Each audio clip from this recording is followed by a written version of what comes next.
The story begins on a dark, rainy night in a gloomy forest. A group of heavily armed knights was pushing through the trees. They found their target, and the leader asked if the vampire had enjoyed his time hiding for half a year. He then yelled at the protagonist, calling him a filthy beast for killing so much time, and said the trick of escaping the holy knights was over even when it was quite clever. The knight lifted his sword and told the hero to know that from this point on, even God will not forgive him. So he should be proud that he was getting killed by the hands of the vampire slayer. As he was deceiving the church and refusing the judgment of the holy knights, and his corrupted form proves all his sins, we see that the boy was in a lot of agony.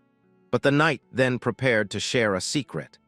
The knight admitted he never truly wanted to catch the vampire earlier and had purposely let him run. He explained that he joined the hunt late and allowed the running to continue because the vampire was a rare prize, and the knight wanted to capture him to make a name for himself and to take it slow and look stylish. Knowing that there is nowhere to run, the boy took out his claws, thinking that the world is ultimately the survival of the fittest. Since power determined everything, he had always been forced to run. He tried to fight and escape, but the effort failed, and the knight hit him directly, slashing him in two halves with one single blow.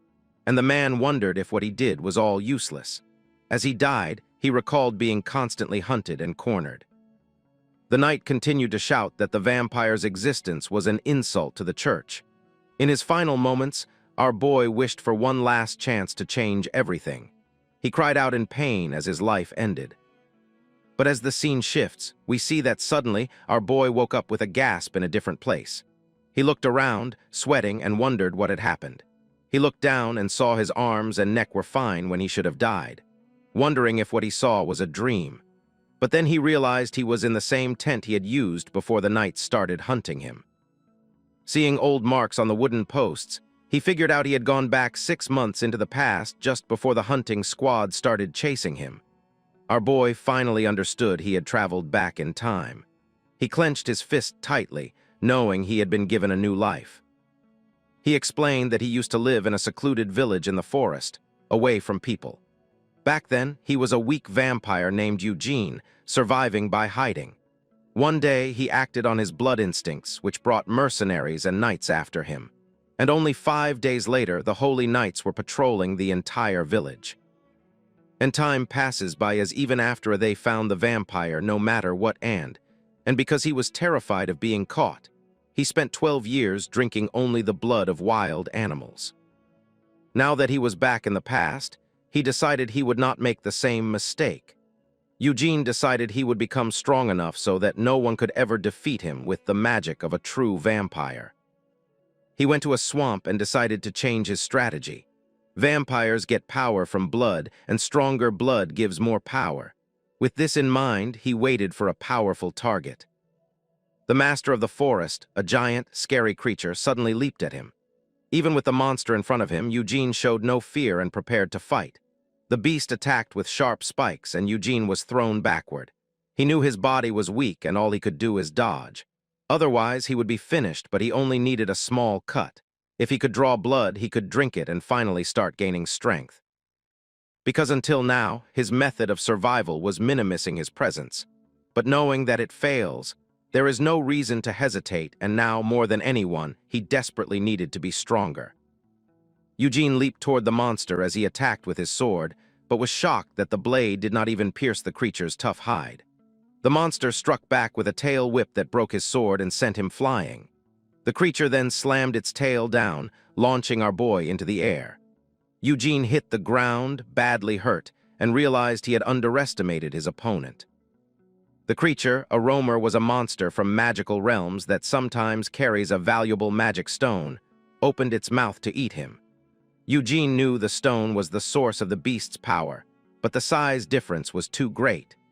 He realized he had taken this second chance too lightly because the monster was so strong it could kill him before he could do any damage. The creature attacked with all its power, creating a huge energy wave in the swamp, diving along with our boy as it started eating him. But Eugene decided he could not make the same mistake as before. He had always survived by hiding and holding his breath. But this time, he chose to fight with all his strength just to keep living. He grabbed the monster's mouth with his bare hands. His body began to glow. He knew if he did not win, there would be no more chances. He shoved his hand into the creature's mouth to rip the flash out and get the blood, knowing that survival depended on the blood of others. And with the final effort, he started absorbing the blood of the monster, getting powerful and defeating it at the same time. Finally, he got inside the body of the monster and took the mana stone, destroying it as it shattered into multiple pieces, and a huge explosion took place in the entire swamp. And as the body of the monster started flying all over the place while the swamp turned red, Eugene remembered his promise to fight instead of running away like he did in his past life. Standing in the swamp's red water was Eugene, who was completely transformed with a new look. He declared that he would conquer both blood and victory. A moment later, Eugene stood alone under the moonlight. He knew that he only wanted the blood from a being like the Forest Lord. But to think that he even absorbed the magic stone was something else, and the mana from the crushed stone was much stronger than he had imagined. He had gained a new ability to cover his skin in black scales that might help him to block the sunlight so that he can move during the day too. Eugene explained that he first learned about the Forest Lord when mercenaries had captured him in his past life. At that time, the swamp was not big, so no one knew about the Forest Lord's existence. But when the territory expanded due to the rainy season and floods, the monster attacked the mercenaries and revealed itself. Back then, they had drunk the creature's blood to escape and defeat a few mercenaries. And from then on, he knew that he will have to drink more of the Forest Lord's blood to gain its full power, but even with this new power, he knew he was still not strong enough to fight the Holy Knight Dearth, who would soon hunt him. And he knew that he should refrain from fights that he cannot win until he is certain. The Holy Knight always finds him whenever he wants when he sets his mind into it, and his ability to find monsters or undead seems exceptional. So instead of living in hiding anymore, Eugene knew that he must build enough power to oppose the Holy Knights who will come. Seeing the sun was about to rise, he decided to head back before dawn. However, a mysterious voice stopped him, thanking him for defeating the false master. And even when it was all dramatic and the monsters seemed like a giant one, it was revealed that this fairy-like creature was a small, blue creature that emerged from the swamp waters and thanked him. The creature then said that invading its home and shedding blood there was wrong. It introduced itself as the Great Mirian, the protector of that area, and threatened Eugene with a curse. She wondered if the boy could even hear her calling him a bald vampire, because sensing the presence of spirits is for some special people. But the fairy was shocked when Eugene asked what she was. As the creature was shocked, Eugene repeated the question. The little creature asked if he heard everything, and he confirmed that he did. She introduced herself again as Mirian, a water spirit who had been enslaved for 15 years. She explained that thanks to him, the place could finally be purified and become a lake again, and for that, she thanked our boy again and again, calling him Lord. Continuously blabbering about how she saw a bald old man getting eaten by the crocodile. But the moment when she thought that the old man died, a handsome man appeared instead with an explosion. But while Mirian was talking, Eugene noticed one of the 10 tattoos on his body was fading.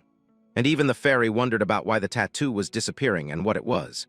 And if it was a symbol of a warrior or names of people that the vampire had killed, but the boy told her he did not know what the mark was, and that it had always been there. Since he had no memory of his past, he had focused only on surviving quietly, knowing that these 10 tattoos were engraved in his body from the start. He wondered if the marks were some kind of seal and if one had just been broken. But the boy did not care much, telling the spirit that he will be going now and she should just guard the forest well. But Marian started to panic because it had been a long time since she had talked to anyone, and she complained that purifying the swamp would take a while. She offered to serve him fresh water as thanks. The water she produced did not look clean or appealing as she took it out while puking, which can disgust to anyone, including you guys. So despite her urging, Eugene told her to go away and ignored the offer because the fairy was ready to pee immediately to make the water in large quantities. A few days later, Eugene arrived at a village called Broadwin. A young man suddenly ran in, shouting that the red-eyed monster had arrived. The village chief and other villagers came out and were shocked to see a huge pile of freshly hunted animals on the ground. A young man asked what the monster was planning, as it was not a full moon and the monster only did that in every half month. We come to know that the monster was Eugene, who had lived near the village for over 10 years. Eugene stepped out of the forest and asked if he could enter the village. At first, everyone feared his red eyes, but because he always brought food, their strange relationship had lasted for a decade. Eugene explained that he had lived far away because he was sick, but now he was better. Since the village had helped him so much, he wanted to repay their kindness. The villagers were confused. He told them to call him if anything happened. He then removed his mask and revealed his face with a smile. The crowd was frozen in shock at how handsome he was. They wondered if he was a half-elf or a noble. Even the chief was surprised by his appearance. Back in the forest, Miriam asked why he gave all the hunted animals to the villagers. She did not understand because fairies believe vampires only care about blood and death. Miriam complained that he did not need humans since he was leaving soon anyway. Eugene replied that sometimes he needed to care because if he did not intervene, mercenaries would invade and kill everyone in the village. He explained that the mercenaries were coming to take a specific boy from the village and would kill all witnesses and villagers. Miriam was confused and asked if he was telling the truth and how he knew this. She complained that she still could not read his thoughts even after spending days together. She then asked what trust had to do with the mercenaries. Suddenly, Eugene stopped walking and Miriam bumped into his shoulder. She complained, then looked ahead and saw what was happening. A group of heavily armed mercenaries appeared on the forest road. They saw Eugene standing alone and assumed he was just a villager. The leader commented that the man looked weak and unarmed and ordered his men to quietly kill him.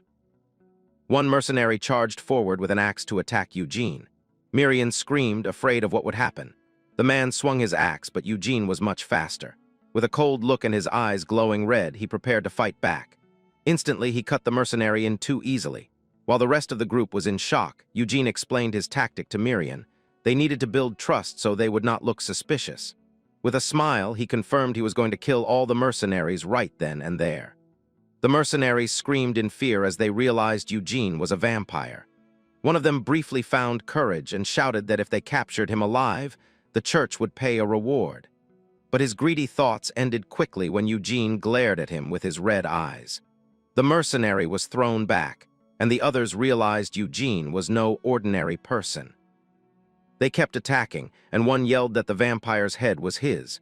However, Eugene was too fast and dodged every attack. A huge man with a massive mace charged at him, yelling that he would crush them all with his weapon. The man was shocked when Eugene blocked the attack with just one hand. Eugene said the day was ending and that the night was his time. He used his claws to finish off the mercenary with a single blow. He used the darkness and said that night was the best time to spill blood. The group's leader yelled for his men to stop attacking blindly because Eugene was a monster. Suddenly, the villagers arrived with torches and were horrified by the bloody scene. The village chief looked at the dead bodies and asked Eugene if he had caused this. Eugene denied it and said he had found the bodies on his way back from hunting. He pointed and claimed the culprits were a pack of dire wolves. To everyone's surprise, a pack of dire wolves was standing nearby. Eugene explained that he had killed a few wolves, but the rest might still be around. A villager confirmed that there were claw marks on the mercenaries' bodies. Another man yelled that they had all been attacked by wolves. The chief apologized to Eugene for doubting him. He suggested burying the bodies in the village.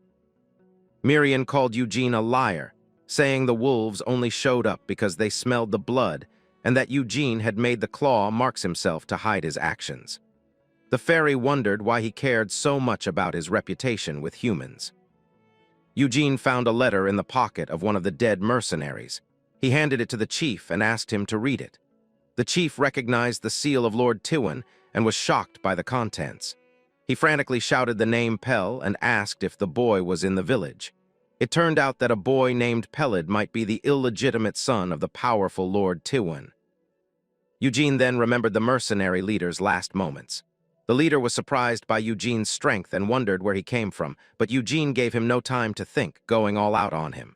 The leader yelled for his men to fight, saying that Eugene was just a monster with 2 arms and 2 legs. But the leader soon realized they couldn't even run away. He decided to attack Eugene himself, charging forward. Eugene prepared for the fight with a cold, determined look. Eugene landed a powerful punch to the leader's face, sending the man flying into a tree. Eugene then kicked the mercenary away, ending the fight. The leader begged him to stop, saying he could not take any more damage. Lying on the ground, he asked if Eugene had been waiting for them. The man claimed they just had business in the village and did not want trouble. Eugene declared that the village was his and demanded to know why they were really there. With a smirk, Eugene asked if they had been planning to kill the entire village. The mercenary confessed that they were hired by Lord Tywin's legitimate sons and had brought many men in case things went wrong. Eugene realized that the blonde knight who instigated everything was Bertell Tywin, the general manager of the vampire pursuit team in his past life. He understood that Bertell knew the mercenaries' greed would cause a massacre, which is how Eugene had been discovered by the Holy Knights before. Meanwhile, the mercenary kept begging, saying he would never have come if he had known Eugene was there. Eugene told him to leave, warning him to watch out for wolves.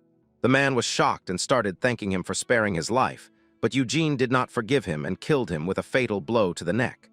Miriam asked why he killed him.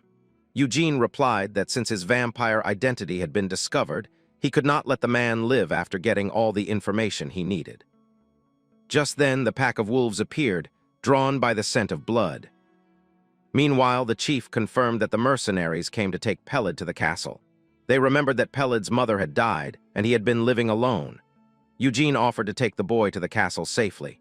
He said that since he lived in the forest, he could escort the boy and keep him safe from the wild beasts. The village chief was surprised and said he could not ask Eugene to do such a thing. But Eugene claimed that a knight could not ignore this duty. Miriam called him shameless and was speechless at his daring move.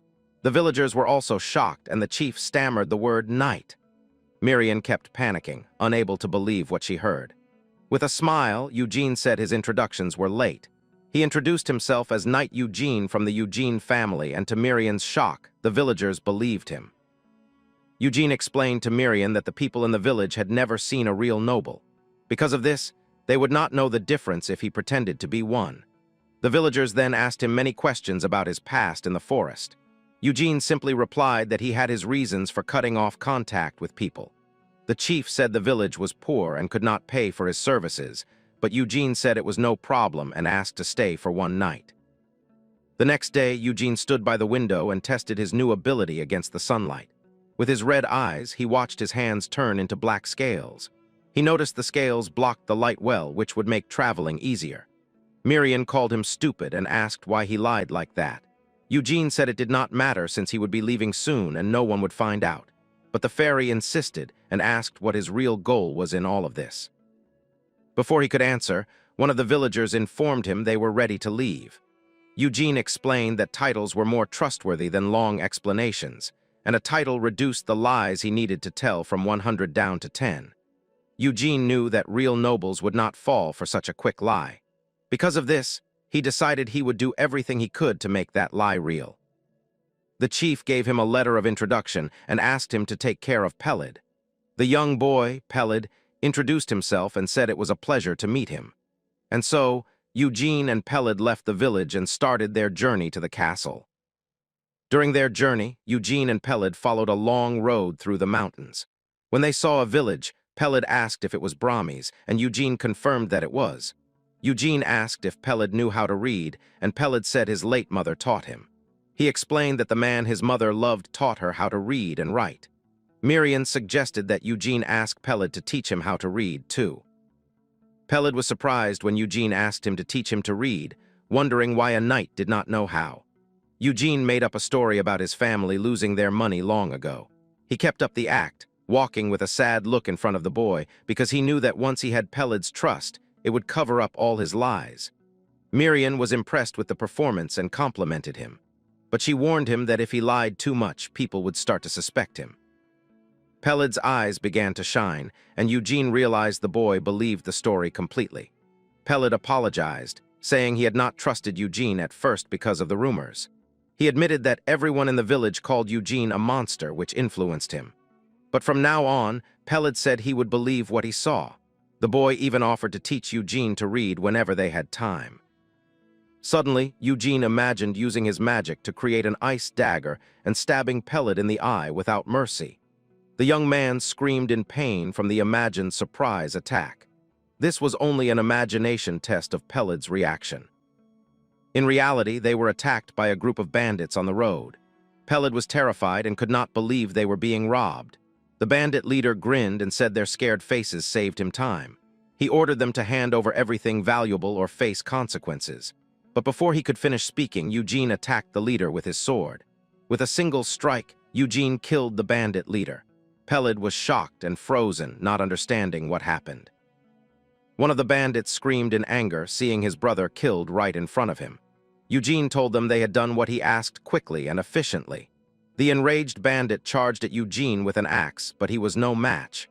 Eugene cut him down with his sword without mercy. In a quick move, Eugene spun and killed another bandit. The last bandit begged for his life and pleaded not to be killed. But Eugene did not forgive him and prepared for the final blow.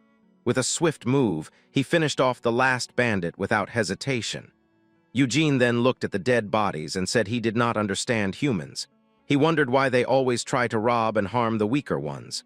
Holding the last bandit's body, he asked if it was okay to hurt the weak. Finally, he turned to Pelled and asked if he would understand these things once he learned to read.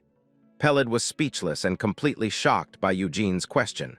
Eugene reminded him that he had promised to believe what he saw. With a serious look, Eugene promised he would not let a single drop of blood touch Pelled. After a while, they reached the city of Brahmis and began exploring. They saw a vendor selling rare herbs from the northern dungeon for 20 coins. At another stall, a customer complained about the price, saying he found it cheaper somewhere else. Miriam was fascinated by the city and all the interesting things there. Pelled warned Eugene to be careful because the merchants were ruthless. He said the village chief always became confused when he visited the city. Eugene said he needed money first, then he could worry about that. He asked Pelled to wait and went into a leather and fur shop. He showed the shopkeeper the pelts of the wolves he had hunted and asked for a price estimate. The shopkeeper was surprised to see it was dire wolf leather and that Eugene had brought a large quantity.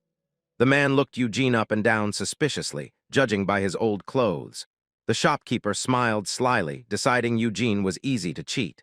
He offered 18 silver coins, falsely claiming the leather was damaged. Eugene immediately glared at him, his red eyes glowing brightly. With a quick move, he grabbed the shopkeeper by the collar, startling him. The shopkeeper was terrified by Eugene's red eyes. Scared, he stammered that dire wolf leather was rare and limited. He asked Eugene to calm down and talk things out. He nervously laughed and raised the offer to 253 coins. Eugene just stared with a cold, piercing gaze, saying nothing. The man started sweating and raised the offer to 25 coins. Pelled, worried, shouted 28 coins to try and help the negotiation, but Eugene remained silent. The shopkeeper wondered how much more Eugene wanted. Finally, the man offered 30 silver coins, and Eugene accepted the offer. Later that night, they made camp, and Eugene tried to read an ancient scroll. He noted that Pelled had taught him the basics, but he was far from being able to read properly. The writing looked like squiggles, and he felt frustrated. Miriam complimented his new clothes, saying they looked decent for the money he spent. She was surprised the market had been so generous on their first visit. The fairy complained that he should have bargained for more and bought silk clothes, but Eugene said he only needed something to block the sunlight. Miriam then said that vampires were the nobles of nobles and should have ambition. Eugene asked how she knew so much, and she said she learned in the spirit realm. She advised him to study ancient literature, but Eugene said he could not read. Suddenly, Pelled appeared and called out to him, pulling Eugene from his thoughts. The young man asked with a strange smile who Eugene was talking to. Eugene pretended to be talking to himself and asked if Pelled was okay, mentioning that ordinary people were not used to seeing dead bodies like that. Pelled told him not to worry, saying he still had plenty of energy. He smiled and offered to teach Eugene to read as much as he wanted, since they had plenty of paper. So the two spent the night around the campfire, with Pelled teaching Eugene. Eugene was surprised at how quickly he was learning and asked if that was normal. Pelled said he was extraordinary, as it usually took a year to learn. After the lesson, Eugene asked if Pelled was ready to become a noble son. The young man said his mother never fully explained it, and it had not fully sunk in yet. He also admitted he did not expect Lord Tywin to welcome him easily. Suddenly, a group of knights approached their camp in the forest. The group's leader greeted them and asked if he could ask a question. Eugene stood up, alert, as the armed men came closer. The leader noted that they were real knights, unlike the mercenaries from before. Eugene knew that lying now would raise suspicion, so he decided to tell the truth about their journey.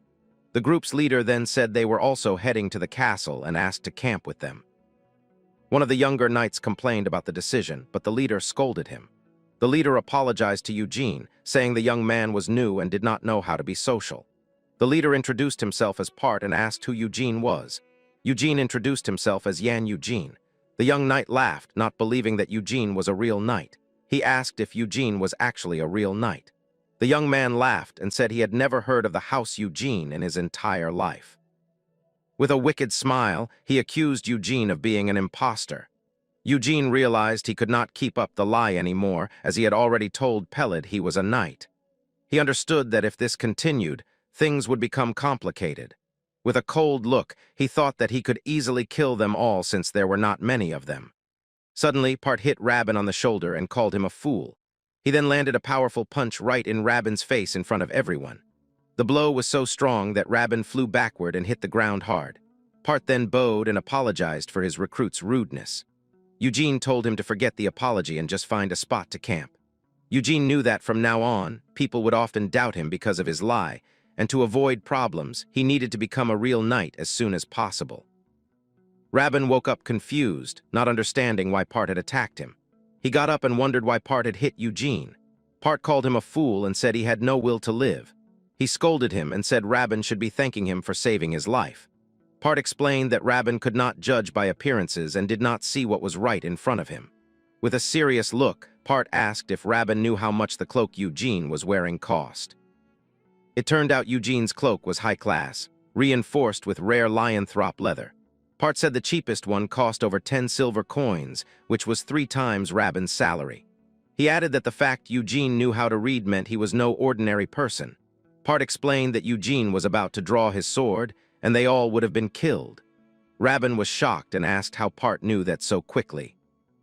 The leader revealed that he saw Eugene preparing to attack, putting his hand inside his cloak to draw his sword. Part said if he had been 1 second slower, Rabin's head would have been cut off. Part then said Rabin had no idea how terrifying a true knight could be. He explained that a knight trains with a wooden sword from birth. They enter dangerous dungeons and kill monsters without fear. Only those who spill a lot of blood and are noticed by nobles are finally knighted in a grand ceremony. Part said impersonating a knight was a serious crime, and it was a problem because someone who claims to be a knight at 20 must have considerable skill. Rabin asked if that meant Eugene was stronger than the squad leader. He also mentioned he heard that the newly discovered dungeon might open soon. Eugene overheard the entire conversation and realized the title of knight carried a lot of weight. He also found it strange that the Taiwan family hired mercenaries instead of using their own soldiers. Suddenly, Pelid noticed Eugene walking toward the knights. With a smile, Eugene approached Part and said he heard they were going to the castle. He proposed that they travel together since they were heading to the same place. Rabin was captivated by Eugene's good looks, and Part was completely confused by the offer. After a few days, they finally arrived at the village of Martella in the Taiwan state.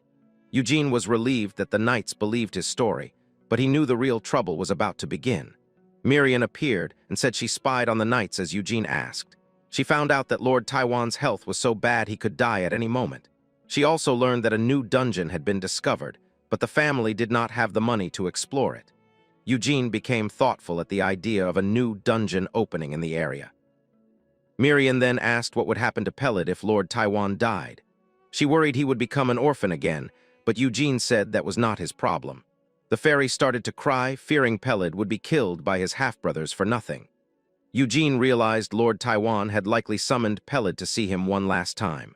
With that, he understood that both his and Pelid's futures were about to change somehow. After more travel, they finally reached their destination. Before them stood the large and impressive castle of Roses, the home of Lord Taiwan. As they entered the castle, they were impressed by the grand size of the place. Miriam got excited and said Eugene needed to climb the ranks and live in a castle like this. but he told her to be quiet and focus, as they had more important things to do. Suddenly, a guard stopped them and asked their business at the castle.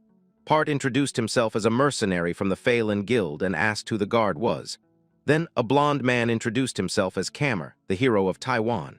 He asked Part if the merchandise was in the cart, and Part confirmed that it was. Kamer then noticed Eugene standing there and asked why he was not moving. Eugene introduced himself as the knight Yan Eugene, which surprised Kamer. Before Eugene could introduce Pelid, his brother Bertell suddenly appeared. Eugene recognized the familiar voice and remembered his painful past. Bertell approached with an air of superiority and a rose emblem on his chest, saying it was his duty as the castle's protector. Eugene could not forget the voice of the man who had tormented him so much. He remembered how Bertell and Dearth had relentlessly pursued him without rest after he was discovered hiding in the forest. Eugene glared at the knight Bertell Taiwan with hatred and a desire for revenge. Bertell was the second son of the Taiwan family and a knight of noble lineage. Kamer asked his brother what he was doing there, and Bertell replied with sarcasm, saying he knew exactly what Kamer meant. Eugene interrupted their argument and stepped into the brothers' conversation. He handed over the letter from the village chief and said he came on the chief's orders. Bertell was surprised to hear the village's name and took the letter with curiosity. He looked suspiciously at Eugene from head to toe. Kamer snatched the letter from his brother's hands to read it. Kamer recognized the village chief's name, but Bertell remained suspicious. Upon reading the letter, Kamer was shocked by the news of the mercenaries' deaths. He realized the boy next to Eugene was his father's illegitimate son. Pelid shyly introduced himself, and Kamer greeted him with a mocking smile. Bertell then said they were expecting Pelid and that his father wanted to see him, putting on a fake smile. He ordered the guards to take the boy to be washed and dressed.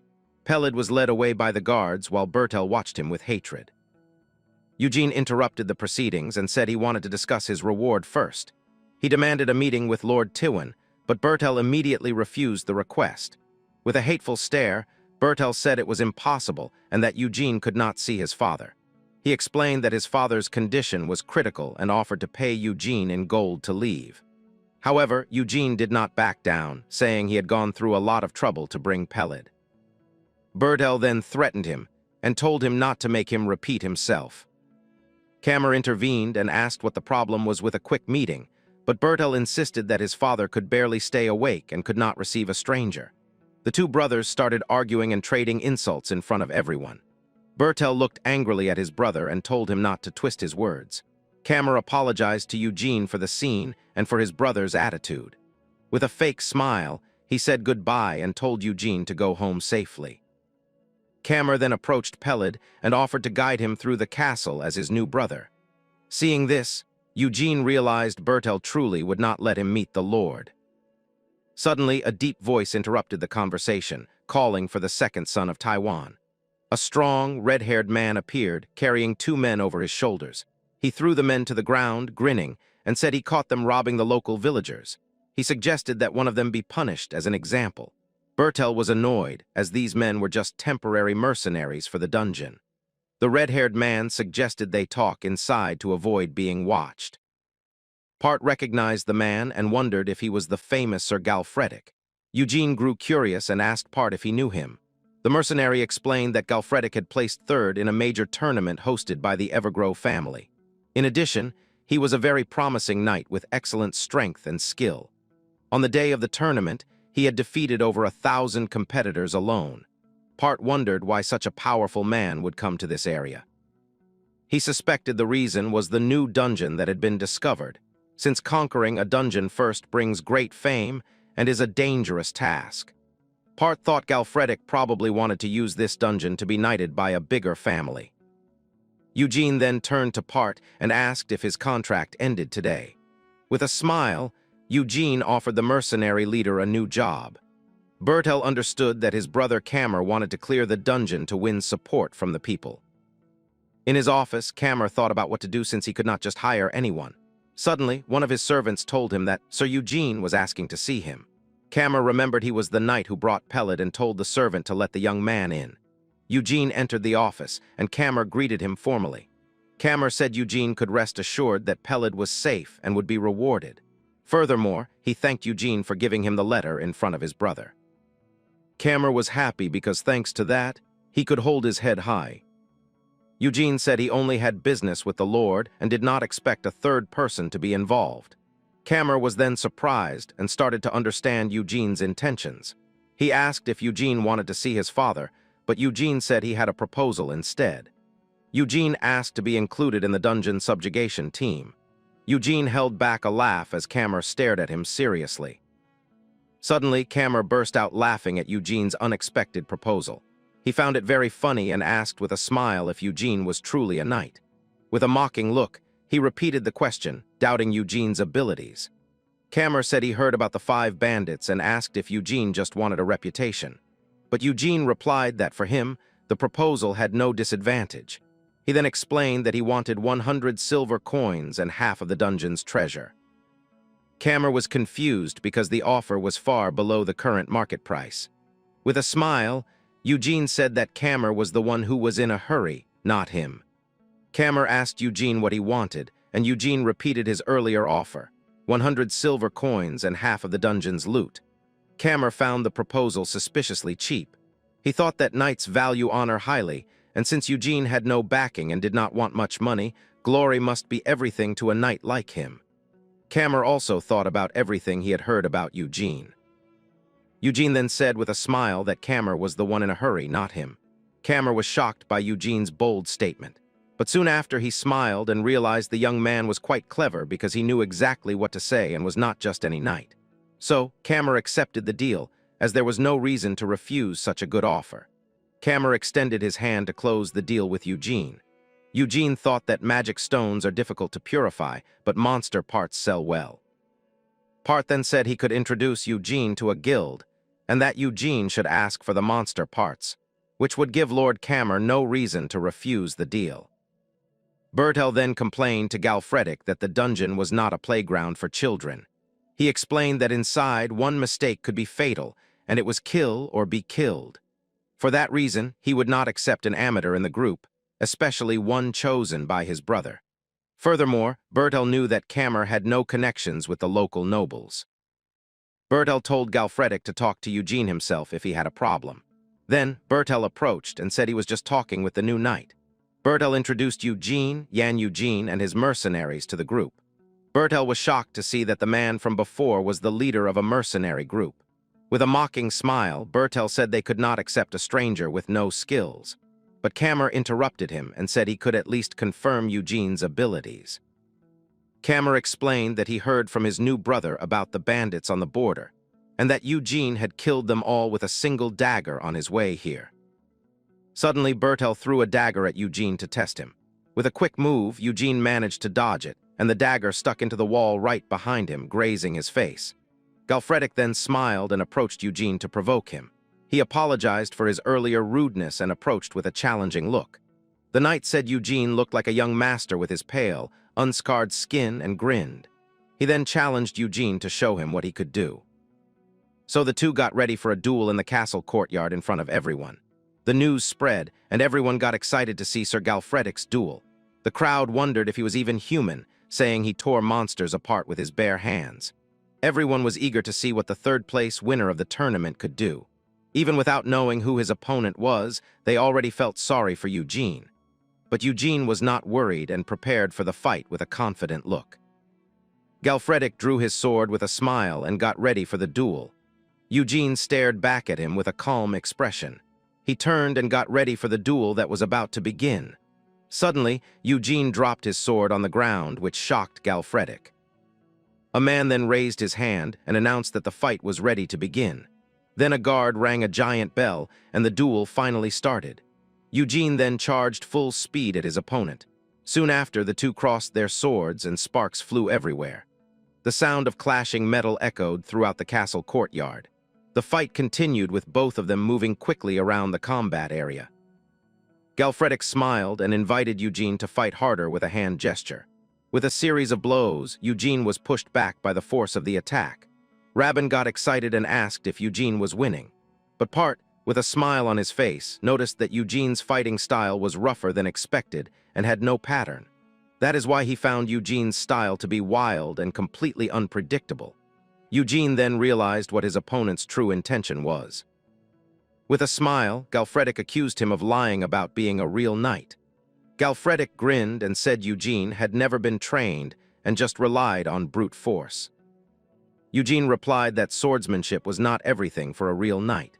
He then attacked with all his strength, saying his opponent talked too much during a fight. But the knight just smiled and challenged him to beat him so he would be quiet. So the two continued to fight, exchanging powerful blows. Galfredic used his strength and managed to push Eugene back. Eugene was surprised and struggled to stay standing against the attack. Even so, he did not give up and blocked the blade with a determined look. The impact of the swords was so strong that it created a huge shockwave in the courtyard. Bertell wondered if Eugene had been knocked out by that blow. However, Eugene was still standing amidst all the dust and destruction. Suddenly, Eugene remembered something and wondered who this man really was. Soon after, a dark and mysterious energy began to come out of Eugene's body. With this new power, he charged forward and attacked Galfredic with everything he had. The knight managed to block, but noticed that Eugene was faster and stronger. He was impressed because Eugene learned very quickly in a fight. Now Eugene could dodge his blows much more easily. Galfredic got even more excited, and the fight intensified. The two continued to trade powerful blows in the middle of the castle arena. The exchange of blows was so fast that people could barely follow their movements. The fight continued with a test of raw strength to see who was stronger. With smiles on their faces, the two stared each other down in a power struggle. Without their swords, the fight was now hand-to-hand, and brute force would decide everything.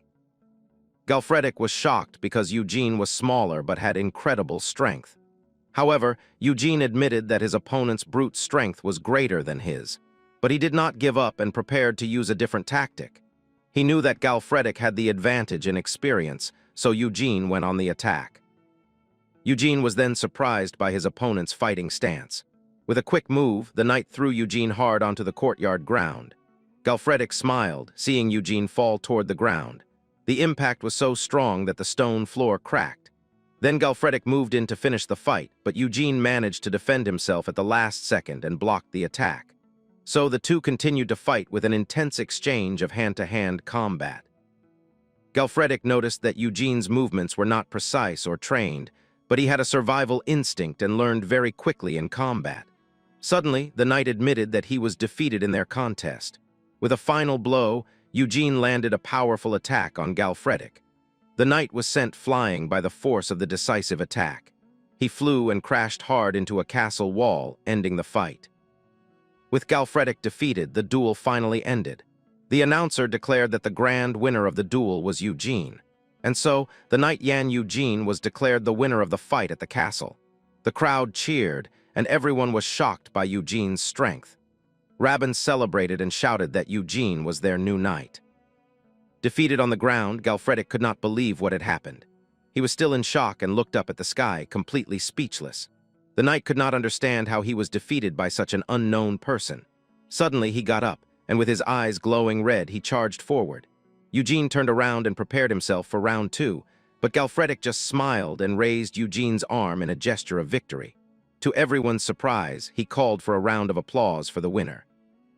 The knight then started chanting Eugene's name, and the crowd followed. Bertell was furious and could not believe what he was seeing.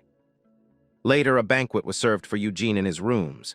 Eugene felt awkward since he did not need food to survive. The servant said he had orders from Kammer to take care of his meals. The maid also asked if the lighting was okay, as she heard about his sensitive skin. Miriam started laughing and wondered if Eugene would get a stomachache from all that food. But Eugene accepted the kindness and sent all the servants out of the room. With his red eyes glowing, he said he preferred to be alone. After that day, the way people saw him changed completely. Kammer showed up and greeted him, asking if he slept well last night. Kammer noticed Eugene had rejected all the extra benefits, and Eugene was at a loss for words. Suddenly, Rabin appeared and greeted him with a very low bow. Galfredic also showed up and attached himself to Eugene, calling him friend and comrade. The knight asked if Eugene slept well because his face still hurt from yesterday's duel. He showed his bruised face, and Eugene wondered if he wanted another beating. Galfredic invited him to train, and Kammer got excited to watch the fight. Eugene realized the knight did not care if he was a noble or not. Even so, Eugene was still not used to having so many people around him. Suddenly, Peled appeared and called out to Eugene with a smile. The young man asked if Eugene was doing well, and everyone stared at Peled curiously. Meanwhile, in a dark room, someone begged their lord for their life, but their screams were useless, and they were killed without mercy. The man then said, none of this would have happened if he had just done his job. Bertell then appeared and said the red-eyed knight would not have come, and because of that, his entire plan had failed and everything went wrong. The man begged for forgiveness, and Bertell complained about the mercenaries who were defeated. In a rage, Bertell asked the man if his eyes were just for decoration and attacked him with everything he had. Bertell called the man useless and prepared for the final blow. He plunged a dagger into the man's eye, killing him without mercy. The other servants were terrified by the scene and trembled with fear. Bertell wondered what he should do to solve the problem because he knew he could not simply kill someone who was already inside the castle. But soon after, he got a clever idea to get rid of Eugene. He decided it was the only way, and that it would be a clean elimination. Meanwhile, Peled was in his room, lying on the bed, deep in thought. Eugene then arrived and said Bertell sent him to the dungeon to meet his end. Peled confirmed it, saying he was sent to the dungeon to meet his end, too. Eugene then reminded him of the mercenaries attacked by the wolves, nodding that they never wanted Peled to reach the castle alive from the start. But Eugene said there was a way for him to survive all of this. He offered Peled the chance to become his vassal and join him. Eugene explained that Peled was already 16 and could choose his own path. He could either stay hidden and wait for his death or fight with all his might. On the day the dungeon opened, no one knew what kind of monsters would appear. Galfredic explained that the goal was to advance as far as possible and retreat if a strong monster showed up. He then sent the scouts to find the dungeon entrance in the forest. One of the porters planned to fake an injury so he would not have to fight on the front lines. He said that if it got dangerous, they could just run and save themselves. Suddenly, Bertell appeared and the porter was startled by his presence. The knight asked where Peled was and the man stammered, not knowing what to say. One of the men pointed, and Bertell was confused by what he saw. Peled was handing a snack to Eugene, telling him to come back safe. Bertell was furious when he saw this and angrily approached the two. He yelled for Peled and found him standing next to Eugene. With a hateful glare, he asked if the young man had forgotten what he was told. The knight ordered him to grab his bag and get to his position immediately. Bertell became even more irritated as Peled ignored him and stayed put. And so Eugene and the knight stared each other down defiantly. Bertell then grabbed Peled and yelled for him to get back to his post. But Eugene grabbed Bertell's hand and told him to take his hand off the boy. Bertell was shocked and could not believe what he just heard from Eugene. Eugene then asked if Bertell had lost his mind, sending a child into the dungeon. Bertell called him rude and said he just wanted to make his brother stronger. Angrily, he said Eugene had no right to control the boy.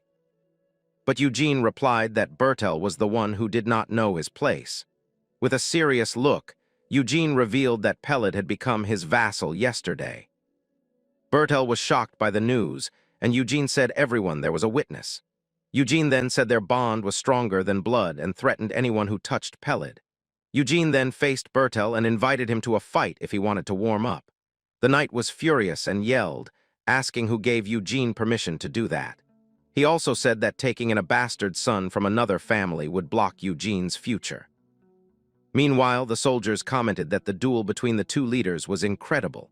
One of them wondered how long it would take to get that strong, and the other joked about him.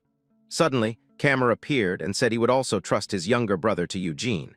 He explained that Peled was already an adult and could choose his own path in life. Eugene then thought that Peled was the prey and that survival was not easy for the weak. That is why if you cannot become strong, the only option is to join a pack.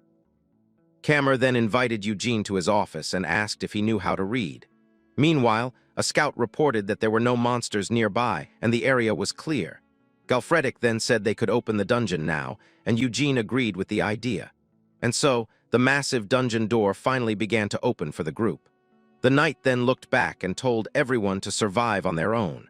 The soldiers got ready with their weapons and armor to enter the dungeon. With Eugene and Galfredic in the lead, the group finally advanced into the darkness.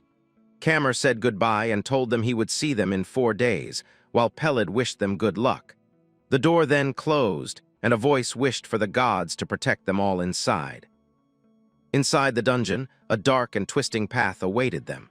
Immediately, a wave of goblins ambushed the group. Galfredic and Eugene fought hard, giving everything they had to defend their comrades. One soldier was relieved to be alive, but Galfredic roared at him. The knight complained that they could not even keep their battle formation. He ordered everyone to hold their positions and continue fighting. The archers fired arrows toward the cave ceiling, but the goblins kept attacking and the danger grew fast. The relentless horde pressed forward on the group. The porter suddenly understood that volunteering for the dungeon was a terrible mistake. Scared, he decided he had to leave and ran as quickly as he could. But as he tried to escape, he ran into more goblins in the dark. Just as a monster was about to attack him, a blade saved him at the last moment. Eugene called him a fool and asked if he truly thought there would be no monsters in a dungeon. Galfredic sternly told the porter, "The safest thing now is to stay together." He yelled for everyone to raise their swords and hold the line. The soldiers fought bravely, but the goblin horde seemed endless. Galfredic judged the group's state as pathetic and wondered how they could win. Suddenly, a soldier warned that the monsters were attacking again. To make matters worse, another soldier yelled that more creatures were coming from behind. Eugene offered to cover the rear flank and charged back into the darkness. Galfredic shouted for Eugene to wait, warning that it was too dangerous to go alone, but Eugene ignored the warning and disappeared into the dungeon by himself. The knight was shocked and confused by how quickly it happened. Eugene moved too fast to see clearly, killing the monsters in a flash of speed. He easily crushed a goblin's head. Galfredic then yelled for Part to follow and provide support for Eugene. The knight was deeply impressed, unable to figure out how Eugene had traveled so far in seconds. Suddenly, Eugene was back. He announced he had taken care of the rear and found something interesting. Galfredic was speechless because Eugene held up a simple glowing herb, unaware of what it was. Even with incredible fighting skills, he was ignorant of simple dungeon loot. After the intense fight, the group rested while the injured received medical attention. A soldier reported that all the blue mana stones were collected. However, Eugene was disappointed. They killed many monsters but found very little value. He noted the stones were blue, unlike the red one he got from the roamer. Mirian appeared and explained that the stone's quality depends on the monster's strength. She reminded him that the roamer he faced was special and very powerful. Eugene realized his good fortune in consuming that creature's red stone. Mirian suggested that much stronger monsters might be found deeper in this dungeon. The break soon ended, and Galfredic shouted for everyone to return to formation. Galfredic yelled at his men, calling them cowards for being afraid. He declared that he and Eugene would lead, and no one was permitted to flee the battle. Eugene privately thought this was his first real time in a proper dungeon, too. Galfredic came over and told Eugene the mercenaries were useless, and Eugene needed to step up. The knight warned that the enemies ahead would be on a different level of threat. In the darkness, they saw a formation of orcs using goblins as auxiliary soldiers. The human soldiers huddled together, terrified of what was to come. Eugene realized a powerful, high-rank monster awaited them in the depths. He remembered gaining a powerful new ability after eating the red stone from the master of the swamp. He wondered if consuming another special stone would grant him another ability. Using his greatly increased senses, he detected over 50 large footsteps 100 meters away. Galfredic was impressed by Eugene's sharp sense of hearing. He handed a spear to Eugene and asked him to launch it. With immense, raw strength, Eugene threw the weapon like a red bolt of lightning. The spear hit one of the orcs directly and exploded with a devastating force. With the first strike delivered, Galfredic ordered all troops to charge with maximum effort. Eugene was already deep in the fight as the rest of the group followed. He smashed one of the monsters. He punched an orc hard in the eye with savage power. Then he plunged his sword into the monster's head without hesitation. Eugene blocked an attack and immediately prepared a counter. With a single, slicing blow, he cut the orc completely in half in a geyser of blood. Covered in filth, Eugene wiped his lips with a wild, terrifying expression. That day, the mercenaries fought while witnessing pure butchery. Suddenly, Eugene used his ability and transformed his arm into black, strong scales.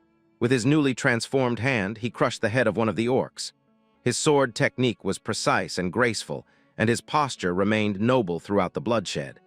Even with his dignified stance, a dark, evil energy poured from his body. The mercenaries were stunned because he was unlike any knight they had ever known. Galfredic's expression was no longer admiration.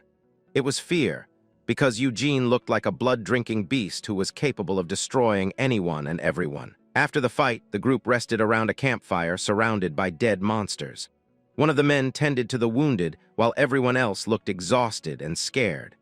The bodies of goblins and orcs were scattered all over the dungeon floor. Galfredic realized that most of his troops had lost the will to continue. He understood it was not physical exhaustion, but mental fatigue from witnessing the carnage. Therefore, the knight decided it was impossible for the group to keep advancing. He approached Eugene and suggested they turn back since they had already completed their goal of finding high-rank monsters. Eugene said his stamina was still fine, and it was a shame to turn back now. Galfredic was left with no choice and yelled that if Eugene was going forward, they were all going together. Eugene then smashed another orc to clear a path in the dungeon. He told Galfredic to lead the rest of the subjugation group out of the cave because from here on, he would continue with only his trusted mercenaries. The other soldiers were relieved. Galfredic wondered if Eugene was showing consideration. The knight then realized that Eugene made him reconsider what it truly meant to be a knight. And so, Eugene and his two men advanced alone through the dungeon's darkness. Rabin complained that he did not want to go and was terrified of dying there. But he calmed down, knowing that Eugene could defeat even a troll by himself. Suddenly, the young man tripped and fell to the ground after stepping on something strange and sticky. He looked to the side and realized he had just stepped on a giant spider. To everyone's fear, they were surrounded by a swarm of enormous cave spiders. These creatures lived in groups and used venom. Rabin screamed in desperation as the monsters advanced to attack him. Part said, "There are too many enemies, we should retreat for now." But Eugene wondered why they should retreat from this battle. With a quick slash, he cut one of the spiders in half without any trouble. Eugene said it was not a problem and continued to fight with all his strength. Part yelled for Rabin to join him, as Eugene was already in the middle of the fight. With a determined look, Eugene continued to fight alongside his men. Suddenly, Rabin was surrounded by spiders and screamed desperately for help. He was attacked by one of the creatures, but managed to defend himself with his sword. Eugene then rushed in and saved Rabin at the last second with a well-aimed strike. Rabin was speechless and completely shocked by Eugene's speed. Suddenly, Eugene grabbed Rabin and threw him away with incredible force. The young man flew through the air and landed on the ground, not understanding what was happening. While Rabin was still on the ground, Eugene charged forward and finished off all the surrounding spiders. With a smile, Rabin said, "Eugene is amazing," and suggested they head back. He turned to Part and asked if he agreed, but his commander was paralyzed with fear, trembling from head to toe. With wide eyes, Part stared into the darkness and wondered what was there. It turned out that among the roamer species, there were different ranks of power. Before them appeared the Spider Queen, a lord-rank monster and a very powerful one at that. Part was terrified of the creature and said they could not fight a lord. He insisted that at the very least, Galfredic should be there to help in the battle. Suddenly, Eugene called out to Part and Rabin with a serious, cold look. With his red eyes glowing, he told them to fall back because this prey belonged to him. Part understood the message, but he felt his body being controlled by a strange force. He realized that every nerve in his body was screaming at him to run from this place. Mirian appeared and said, "Their instincts have given in to the power difference with the master." Eugene then asked if the Spider Lord was on the same level as the Swamp Lord, but she said no. She also said it seemed to be stronger, so its mana stone would be bigger. With that thought, Eugene faced the creature. It let out a terrifying roar, but he was not afraid and said, "The harder the chest, the more exciting the treasure." After the battle, Eugene tested his new power on a small yellow spider. He used his ability and cut the creature in half with a super sharp thread of pure mana. Now wearing new clothes, he showed that he could control these threads to manipulate objects. It turned out that by consuming the Lord Rank stone, he had gained a second special ability. This new ability was called camouflage, which helped him hide better. By combining it with his skin reinforcement, he could finally walk in the sunlight. With this, Eugene no longer had to worry about avoiding daylight. Back at the castle, a large banquet was held, and everyone complimented Eugene's striking good looks. The women were charmed, having heard he defeated a giant spider all by himself. Miriam was happy with the attention, and the girls asked Eugene to tell his story. Two young women commented on his appearance and asked if he had elven ancestors. Eugene felt uncomfortable, thinking the situation had become even more complicated. However, he did not deny it, and one of the men shouted that this made perfect sense. Galfredic then understood why Eugene had such sharp eyes and ears in the dungeon, and how he had such graceful movements and superhuman strength in the fight. With a cold look, Eugene thought that Galfredic had figured out he was not an ordinary human. Galfredic became excited and said, "Who would have thought our hero had elven blood?" He then asked how Eugene managed to hide for so long with that appearance.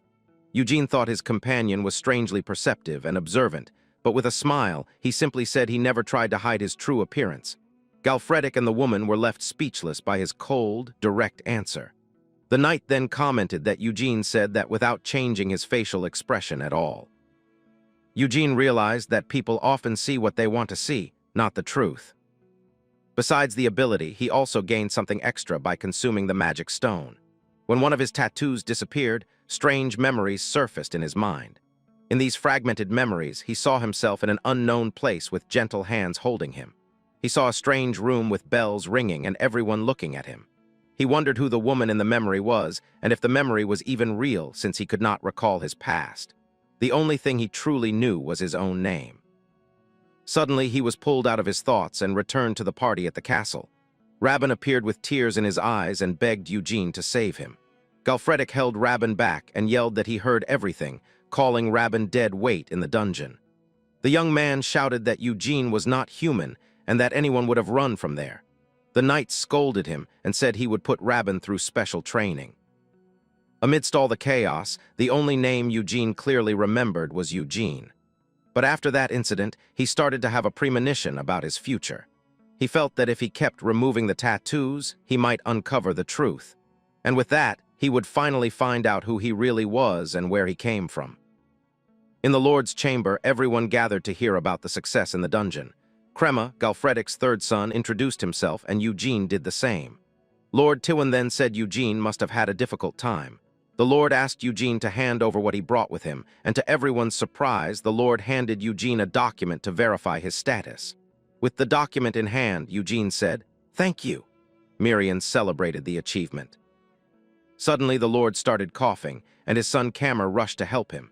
The man said he could not die peacefully with his second son's ambition still causing trouble. But Camer reassured him, saying he would lead the territory the Lord built with pride. The Lord then said a territory was nothing and that Camer must take care of the people. With young Pelid standing by his side, he said, "A lord must lead the people, not the land." In his final moments, he held Pelid's hand and passed away peacefully. Eugene noticed that some people were mourning, but not everyone shared the sadness. Suddenly, Camer glared at Eugene with deep hatred and anger. At the Lord's funeral, not everyone seemed sad about what happened. Outside, Galfredic apologized for leaving during the funeral, but Camer understood. The knight then turned to Eugene and asked if he was truly going to stay here. Eugene said he wanted to go to the dungeon one more time because it felt like a waste to leave it. Galfredic thought it was a shame and said that Count Evero would have liked him very much. The knight approached and extended his hand for a farewell shake. With a smile, he said it was an honor to compete with such a strong knight. With a serious look, he hoped they would not meet as enemies next time. Eugene shook the knight's hand, and the two parted ways with respect. The two smiled at each other and finished the handshake firmly. And so Galfredic left, and Rabin waved goodbye as Eugene watched. Pelid was confused because Eugene had said he was staying and asked what he was going to do next. Part explained that knights ride horses and that they were going to the trading company. With a smile, Part said they were going to buy a horse and sell the items from the dungeon. Pelid got excited and said he would help as Eugene's attendant, but Eugene surprised him by saying he would not need his help for a while. The young man was confused and did not understand what Eugene meant. Suddenly, the scene changed. Pelid was working hard at a busy port. He carried heavy boxes while a man yelled at him to work properly. It turned out they were in Marin, the largest commercial city in the Kingdom of Kalar. Rabin boasted to the other workers, claiming the dungeon spoils belonged to a knight. The men were shocked to learn it was the knight who defeated a live troll. Suddenly, Rabin yelled at a merchant, telling him not to touch the items carelessly. Peled worked hard under the sun and felt exhausted from the heavy labor. He thought that Eugene's negotiations were taking far too long. Meanwhile, in a private room, Eugene was meeting with a man. The man introduced himself as Bill Moore and said he would handle all the spoils. Eugene was surprised, as he did not expect Part to introduce him to a major company representative. He realized this contact would be very useful, as he did not understand networking. Suddenly, another man entered the room and interrupted their conversation. With a sharp slap, he shoved Bill Moore aside and demanded to know who Sir Eugene was.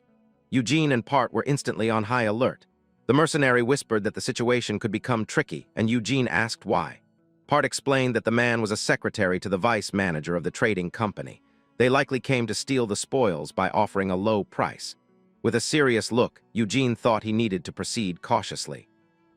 Bill Moore told the man, named Grail, that he was closing a deal with Eugene.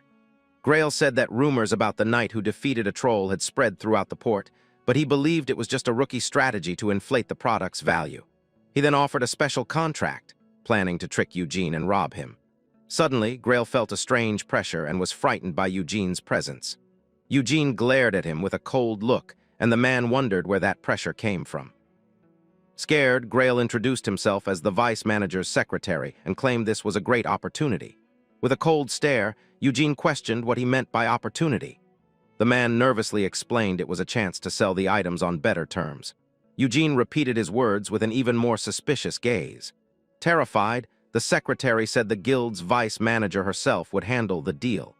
He apologized for any disrespect, but Eugene continued to stare at him coldly. Grail panicked and ran out of the room, screaming for his life. Seeing this, Bill Moore became emotional, believing Eugene turned down the high-level offer for his sake. Because of this, the merchant promised to give his full support to Eugene from now on. With a small smile, Eugene said he liked the idea and accepted Bill Moore's proposal. The man stood up excitedly and asked when they could start working together. Eugene got up and told them to start right now, outside the shop. Meanwhile, Grail apologized to the vice manager for failing his mission. The woman told him not to worry, saying knights always cause trouble out of pride. With a wicked smile, she said they should get revenge by using their power as merchants, since their opponent was just a poor knight who did not even have a decent horse. So, she told Grail to give Eugene a gift he could not refuse. Later, Peled was shocked to learn he would be staying behind to sell the spoils. Eugene confirmed it and said Peled must sell everything he brings to Bill Moore. The young man was sad and asked why he had to stay behind again. He even asked if his skills were not good enough and offered to start training immediately. Eugene then asked what the true role of a squire was, leaving Peled speechless. The young man replied that a squire's role was to assist his knight in life and in battle. So Eugene explained that his duty was to take care of his daily life, and his mission as his squire was to sell the items and make money. He also told Peled to discuss the details with Bill Moore and learn about business. Peled then understood that if it were not for Eugene, he would have been dead long ago. As a reward, Eugene promised to teach him how to fight when they had more money. Eugene also said that one day Peled would help him in his battles too. The young man was deeply moved by the promise, his eyes filling with tears. With a sincere smile, he accepted the order and swore to obey his command. With everything settled, they finally walked out into the streets of Marin City. After some shopping, a vendor said goodbye and they continued on their way. Eugene wondered if money always ran out this quickly. Miriam also lamented the spending, and Part chuckled. Suddenly, Part froze, having seen something interesting. Before them, an imposing suit of plate armor shone brightly in a shop window. Part said the armor was every knight's dream, but Eugene just thought about how expensive it was. The mercenary explained that it was such a costly item that it was passed down for generations.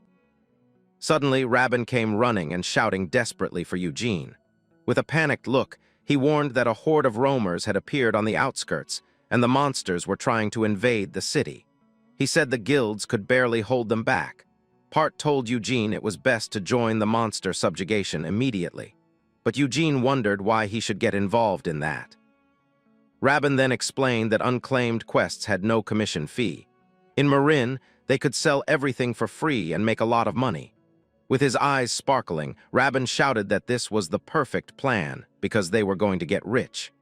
Eugene agreed and told them to go, as there was no reason to hesitate. Suddenly, a voice yelled for them to wait, and Eugene wondered who it was. It was Grail, running and out of breath with a horse in hand. The man introduced himself and said, "The vice manager sent a warrior as a gift." He described the animal as a magnificent creature with a black coat and muscles like a god. Eugene grew suspicious and asked if the gift was really for him. Grail was startled by his gaze and stammered that they did not want anything in return. Eugene continued to stare at the man with his cold, red eyes. Scared, the secretary said it was just a small token of goodwill. Without wasting any time, Eugene took the reins and told Grail to thank the vice manager. Miriam got excited and told him to hurry up and make a lot of money from the hunt. Rabin was shocked by the horse's speed and asked what they should do. Part then yelled for his men to run and follow Eugene into battle. The scene then shifted to the outskirts of the city, where some goblins were in the forest. Suddenly, one of the monsters looked to the side, seeming to have sensed something strange. On his new horse, Eugene charged through the forest at high speed. He arrived at the battle, taking out one of the monsters on his way in. Miriam appeared worried and asked if the scale of the attack was too large. She feared the guild members who were at the front had already been defeated. But Eugene just replied that was a good thing, with a very cold look. He made it clear that he did not like sharing the spoils of battle one bit. And with that, the horse continued to run, destroying everything in its path. The bright sun shone through the trees as Eugene's horse carried him closer to his destination. He finally arrived at the battlefield and saw the army fighting against the monsters. There, a knight named Madria was facing a horde of orcs all by himself. He yelled that they were vile creatures and would never get past him. However, the monsters charged with everything they had and surrounded him, preparing for the final attack. The knight tried to escape, but his horse was knocked down in the chaos. Even on the ground, he introduced himself as Madria, the Knight of Justice of Marin. Madria grew scared, realizing he was completely cornered by the enemies.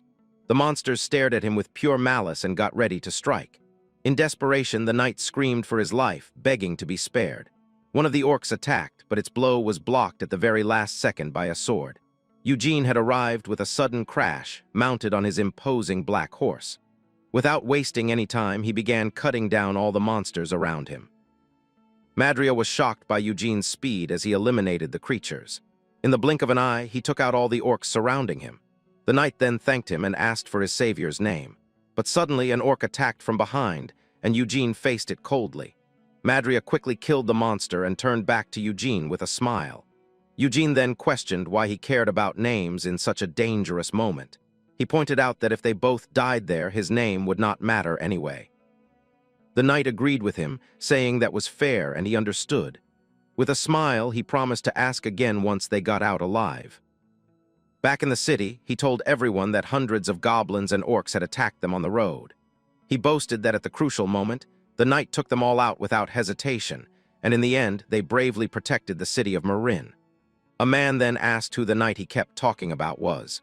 With a serious look, he revealed that the hero's name was Yan Eugene. Everyone was shocked and immediately recognized the name of the knight who had cleared the dungeon. The crowd went wild and started chanting his name through the city streets. From a window, a man watched everything and noted that the whole city was shouting for Eugene. This was Louis Farron, the city's mayor, and he feared Eugene would become difficult to control. The mayor asked his granddaughter, Priscilla, if they should just let things be, but she said that the higher a knight's honor, the harder his eventual fall. Priscilla then asked if her grandfather had heard about Yan Eugene's attendant. With a smile, she revealed that the boy was actually the illegitimate son of House Tywin. Mayor Louis Farron was surprised and began to understand the full situation. Priscilla explained that Eugene wanted to make money to support the hidden heir. If they succeeded, the two could form powerful ties with the future head of House Tywin. The mayor praised his granddaughter, saying he now understood her intentions well. For that reason, he decided to send a gift to Eugene as a token of gratitude. He also said he would make her the official recommender for the gift, and she thanked her grandfather. Later that night, the moon illuminated the Merchant Guild's building. Priscilla picked up a cup and thought that a thirsty man seeks water. She said that a merchant only knows one path to follow for success. With a wicked smile, she revealed that the plan was to dig a well and wait. Eugene walked unknowingly toward his destination. The door opened, and she waited for him so he would drink every drop she offered. With a sweet smile, she welcomed Eugene to the guild. Wearing his new suit of armor, Eugene introduced himself as the savior of Marin. He said he came to say thanks, and she invited him to sit and talk. Priscilla observed him and wondered if he was really the knight from the stories. She thought he looked nothing like the knights she imagined. But with a fake smile, she said the mayor's gift suited him very well. Priscilla explained that the armor was a mix of iron and ogre bone. She asked how he felt, and Eugene said it would make the next dungeon easier. Eugene thanked her and said that because of her, his men were healthier. With a wicked smile, Priscilla said she was not expecting anything in return. But just as she was about to make a formal business proposal, Eugene stood up to leave. He said he would visit her again when the dungeon suppression was complete. Eugene also reminded her that their current contract ended there, and it might be the last time they spoke. He revealed that he was now going to focus only on collecting magic stones, and Priscilla became furious. Desperate, the woman yelled for Eugene to wait and not leave. Eugene stopped for a moment but did not say a single word to her. She then stood up and said, "There's still something they haven't discussed." Eugene turned around and asked what that would be. With a very mocking look, Priscilla glared at him and said he could not pretend not to have noticed forever. She then listed the most expensive armor, the war horse, and the luxury meals he had received. One of the men even confirmed that the spoils did not cover half of everything he had taken. With a smile, she asked if he had not learned that everything in the world has a price. She then threatened him, saying the hero of Marin was now a knight without honor. Eugene just listened to her with a cold look, his red eyes glowing intently. Priscilla then challenged him, asking if he was just going to leave after accepting all those expensive gifts. But Eugene seemed to find the entire situation quite amusing. With a slight smile, he said she gave orders and gifts that nobody asked for, and now she demanded payment. With his red eyes gleaming, he wondered how a merchant dared to threaten him. His attitude shocked Priscilla and all her men in the room. Eugene stated he already had a contract and did not care what people said about him. He warned her that everything truly has a price. He told her to go ahead and say whatever she wanted, because then she would learn the real meaning of the word price.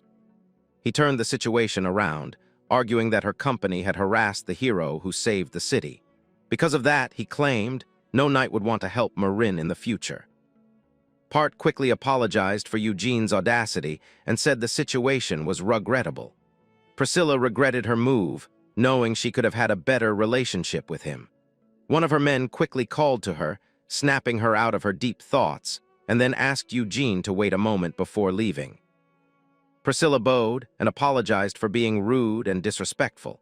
She said her desire for advantage had gone too far and wanted to start over. Furthermore, she guaranteed that the contract with Bill Moore would continue exactly as before. The woman reasoned that most knights only seek fame, but Eugene was different. She realized Eugene was too dangerous to be messed with. That's why her merchant instincts decided she had to change her tactic with him. Eugene then said he could at least hear what she had to say, but he warned that the offer had better be good enough to justify his time. Priscilla thanked him for his mercy and for hearing her out. Back in the forest, Miriam complained that the new armor was ugly and only good for show. Part praised Eugene for securing the contract, and Miriam boasted with pride. Part explained that the trading company operated on a massive scale throughout the empire. The company had hundreds of branches and even dealt with the demonic kingdoms in the region. The offer of unlimited access to dungeons was exceptionally bold. Part praised Eugene's strategy, but Eugene simply said he only did it because he was annoyed. Suddenly, one of the new mercenaries spoke up, saying that flashy armor did not make someone a knight. With a mocking look, he wondered if Eugene even knew how to hold a sword. Miriam got irritated by the comment, but Eugene ignored the provocation. Suddenly, Camera appeared and said Eugene arrived just in time. He addressed Eugene as Lord Tywin, and Eugene greeted him in return. Camera explained that his brother hired new mercenaries for the dungeon. He mentioned that the old group was quite unpleasant and was killed by wolves, and the new mercenaries seemed very similar to the old ones in every way. That is why, for the dungeon subjugation, Kammer wanted Eugene to be the commander. The new mercenary leader interrupted their conversation. With a glare, he asked if he would be the commander who meets his end. The mercenaries were shocked, and Rabin yelled that this was senseless blasphemy. However, their leader said he did not like to talk like that. He said they were not on a picnic, because in a dungeon, human life is worthless, and it is natural to prepare for the worst. With a smile, Eugene stared at the man who stumbled over the word commander. Eugene then agreed, saying that if he died, the bald-headed jerk could take command. Miriam pointed at the man, and Eugene said he already knew everything. He was well aware that this was all a setup by the jealous Bertell. Eugene knew the plan was to use the mercenaries to take him out inside the dungeon. But with a wicked grin, Eugene thought it would be fun to ruin everything. In the dungeon, Miriam used her magic while Eugene prepared for the fight. Without wasting any time, Eugene charged forward and cut down the goblins with his sword. He moved with swift agility, taking out several monsters in his path. With a single blow, he cut down another goblin and continued to advance alone. The blade of his sword went right through a monster's head. The mercenary leader realized his reputation was no exaggeration. Eugene was at the front, killing dozens of enemies by himself without stopping. It was as if Eugene was a giant shield that gave the group a sense of security. The mercenary decided he needed to watch carefully for an opening to attack. With his poisoned blade, all he needed was one scratch on Eugene's face. Eugene told them to be careful, as the mid-level monsters were about to appear.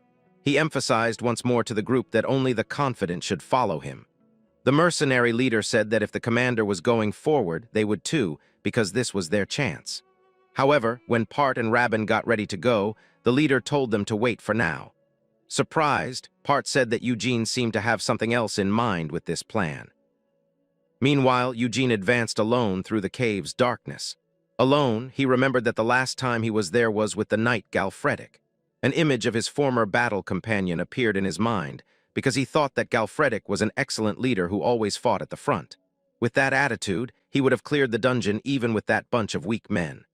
Suddenly, Eugene stopped walking and was lost in thought in the middle of the path. He wondered what the knight would have done in the same situation. Suddenly, the mercenaries finally surrounded him and revealed their true intentions. Eugene smirked and said they had finally dropped their disguise. Miriam appeared, and Eugene said that if they wanted to meet their end, he would grant their wish. Desperate, the men yelled for him to wait and wondered what was happening. The little fairy cast a powerful spell with a very wicked smile. Then, a wave of energy put out the torches, plunging them into the dark. Terrified, the mercenaries wondered how Eugene could use magic, too. In the dark, the leader yelled for them to stay calm and relight the torches. However, amidst the chaos and darkness, two glowing red eyes appeared. In the dark, one of the mercenaries screamed in desperation because he could not see anything. Suddenly, he was attacked, and the leader yelled for everyone to fight back. One of the men then realized they were attacking their own comrades. Amidst the screams of pain, Eugene used his new thread ability. With his eyes glowing red, he controlled the men and the carnage continued. The leader panicked and tried to light a stone to make a fire. He thought that without light, this was the perfect chance to escape alone. However, the man was left completely speechless when he realized what was happening. He could not hear anything and wondered why everything had gone silent. Suddenly, Eugene appeared behind him in the cave's darkness, and with a cold smile, he asked if the mercenary really needed light. Eugene then helped him, saying that human eyes are weak in the dark. The light revealed the bloodbath, and he asked if the man could see better now. He then questioned who the hunter was and who was the prey in this situation. The leader called him a monster as Eugene showed his sharp fangs. Back at the castle, a fierce storm raged through the night. Suddenly, Kammer came running in, shouting for Eugene. Eugene calmly waited for him in the castle hallway, his red eyes giving the lord a dead serious look. Kammer got closer and asked if the news he heard was true. Bertell showed up too, and Eugene told him to hear it from the source. Just like that, he tossed Maverick, the mercenary leader, onto the floor right in front of them. The brothers were in shock when they saw the mercenary, Maverick, beaten to a pulp. Desperate, the man confessed that he tried to eliminate Eugene in the dungeon. Bertell, with a smirk, claimed the man had finally lost his mind. He yelled at his brother, asking how far Kammer was going to take this crazy act. He even accused him of believing the words of a man who was clearly insane. Bertell told the man to stop mumbling and explain things properly. However, Maverick seemed to be under some kind of control, referring to Eugene as his master. He then said he deserved what was coming to him and prepared to jump out the window. Without a second thought, the mercenary threw himself from the top of the castle. Cammer screamed his name from the balcony, but it was too late to save him. The man's body fell and ended up skewered on a statue in the courtyard. Bertell claimed Maverick went insane after seeing people killed in the dungeon, but Cammer glared at him, saying he found it odd how relieved Bertell seemed by the event. Bertell then got angry and said Eugene was just like him. He even asked if Eugene had any pride as a knight. Eugene then asked if Bertell was truly innocent, swearing on his honor. Scared, Bertell stammered, but insisted he was innocent of all accusations. Eugene then challenged him to a trial by combat. With a cold smile, he said they would bet their honor and the truth as knights. Bertell was left furious and speechless by the unexpected proposal. On the day of the duel, the servants were gossiping about what happened in the castle. They commented that Bertell always caused trouble, but this time he had gone too far. One of the maids asked who the target was, and the other said it was Sir Yan Eugene. And so Bertell faced Eugene in the castle courtyard for the duel. With a serious look, the knight held his sword and prepared for the fight. Cammer appeared and announced that they would determine the truth through combat, and that the truth, according to God's will, shall be granted to the victor. With his sword in hand, Eugene readied himself for the final duel. Suddenly, Bertell charged forward and attacked Eugene with a powerful strike. With a yell, he brought his sword down to end the fight once and for all. Eugene faced him with a calm expression, showing no fear. With just one hand, he blocked the attack and shattered Bertell's blade. Bertell then used his remaining sword and prepared to attack Eugene with everything he had. The two then exchanged powerful blows, sparks flying everywhere. Eugene remained silent, staring down his opponent with a cold look. Suddenly, a memory from the past flashed in his mind, and he remembered being hunted. He became angry, recalling how he was chased by that creature for a decade. Bertell was shocked and did not understand what was happening to Eugene. The two continued to fight with an intense exchange of sword strikes. The knight then screamed in pain as he felt the force of Eugene's attack. All of a sudden, Eugene disarmed Bertell, sending his sword flying through the air. He followed up with a powerful kick, sending Bertell crashing to the ground. With a serious look, Eugene told the knight to pick up his sword. Bertell got back up and, with a yell, charged at Eugene. Cammer watched the fight and noticed that his brother's swordsmanship was not bad. But to everyone's surprise, it was obvious that Eugene was on a completely different level. Bertell screamed in pain as he was thrown to the ground once again by Eugene. With his eyes glowing, Eugene proved to be far stronger than his opponent. With one last strike, he ended the fight, leaving Bertell collapsed on the ground. Suddenly, Cammer intervened, saying, "That's enough and the fight is over." With a serious look, Eugene asked if Cammer thought that was really sufficient. Cammer then told him to step back because the duel was not over yet. With his brother down, he declared the winner of the duel to be Sir Yan Eugene, but Bertell yelled that he could still fight and that he would eliminate Eugene with his own hands. Cammer told him to stop, as the outcome of the fight had already been decided. He also told him to act like a knight and admit his crime in prison. However, Bertell snapped, screaming that he did nothing wrong to Eugene. With his sword in hand, he screamed Eugene's name with pure hatred. He blamed Eugene, saying that if he had not been there, none of this would have happened, and he never would have suffered this humiliation if Eugene had never shown up. Eugene then stared him down, and a blue light glowed in his eyes. Suddenly, Bertell's body stopped moving, and he did not understand why. He wondered why his body would not obey him and what was going on. The knight's armor then began to crumble, and he started to panic. Eugene said he should have taken the last chance his brother gave him. With a final, devastating blow, Eugene finished Bertell once and for all. Part and Rabin remained silent, watching the scene without a word. Eugene then turned and walked toward the exit of the castle courtyard. With a look of sadness, Cammer watched his brother's body lying on the ground. Back in the city, Miriam complained that Eugene wasted his first chance to turn someone into a vampire. Eugene asked what she meant, and she said he used the man and then tossed him aside. But Eugene explained that the man was weak-willed and would not have been able to handle the transformation. He said if he had kept him around, the fact that he had become a vampire would have been discovered. Eugene then said he did not seem like the type to spare those who showed their fangs. Miriam called him cold and said vampires are supposed to have countless slaves. Eugene thought that turning weaklings into vampires was just more work than it was worth. He added that if there were someone he genuinely liked, he might consider turning them. Suddenly, someone shouted that a huge commotion had started with Lord Galfredic. Eugene then showed up at the guild, and Priscilla was surprised to see him. Bill Moore greeted him and said he heard about the successful dungeon subjugation. Without wasting any time, Eugene asked what happened to Lord Galfredic. Priscilla went quiet and looked at him with a very serious expression. She explained that 2 weeks ago, the knight took part in a subjugation, and he disappeared alone in a labyrinth within Count Evero's territory. Eugene then immediately headed to the location to investigate what happened.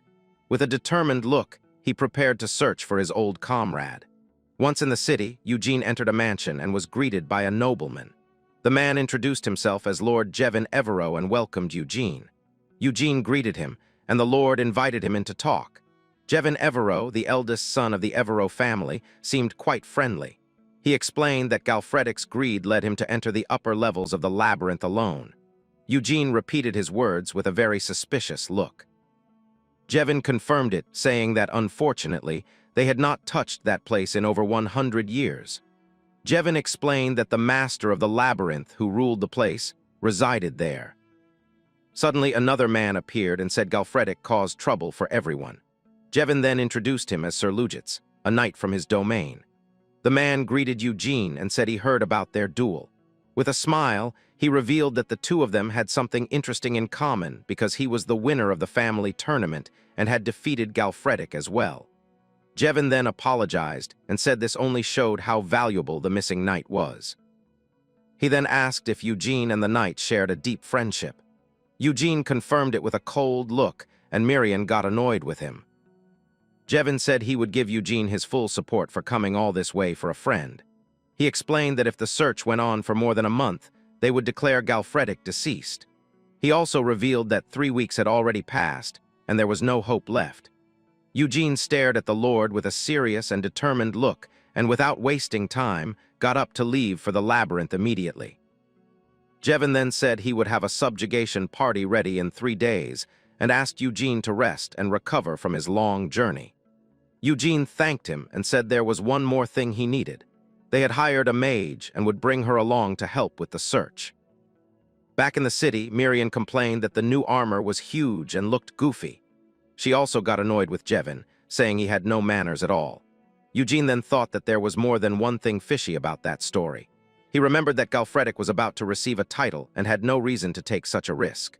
With a smile, the knight had even invited Eugene to come along and make a good impression. Eugene did not understand the change of plans or why he was being tested again.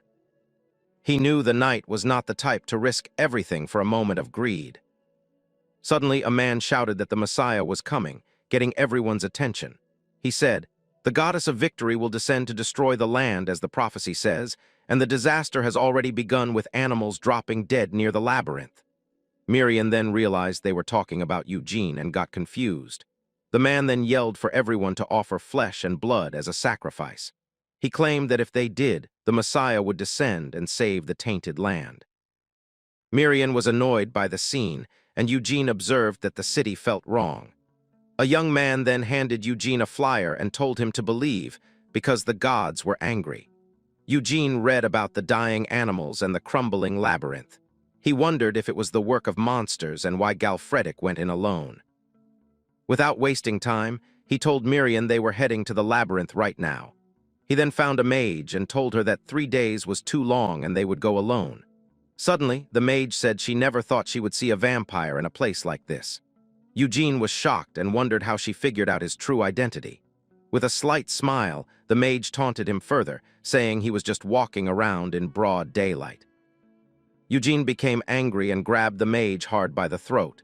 Meanwhile, the man continued to shout that the Messiah was coming with a cry of pain. The mage felt Eugene's incredible strength.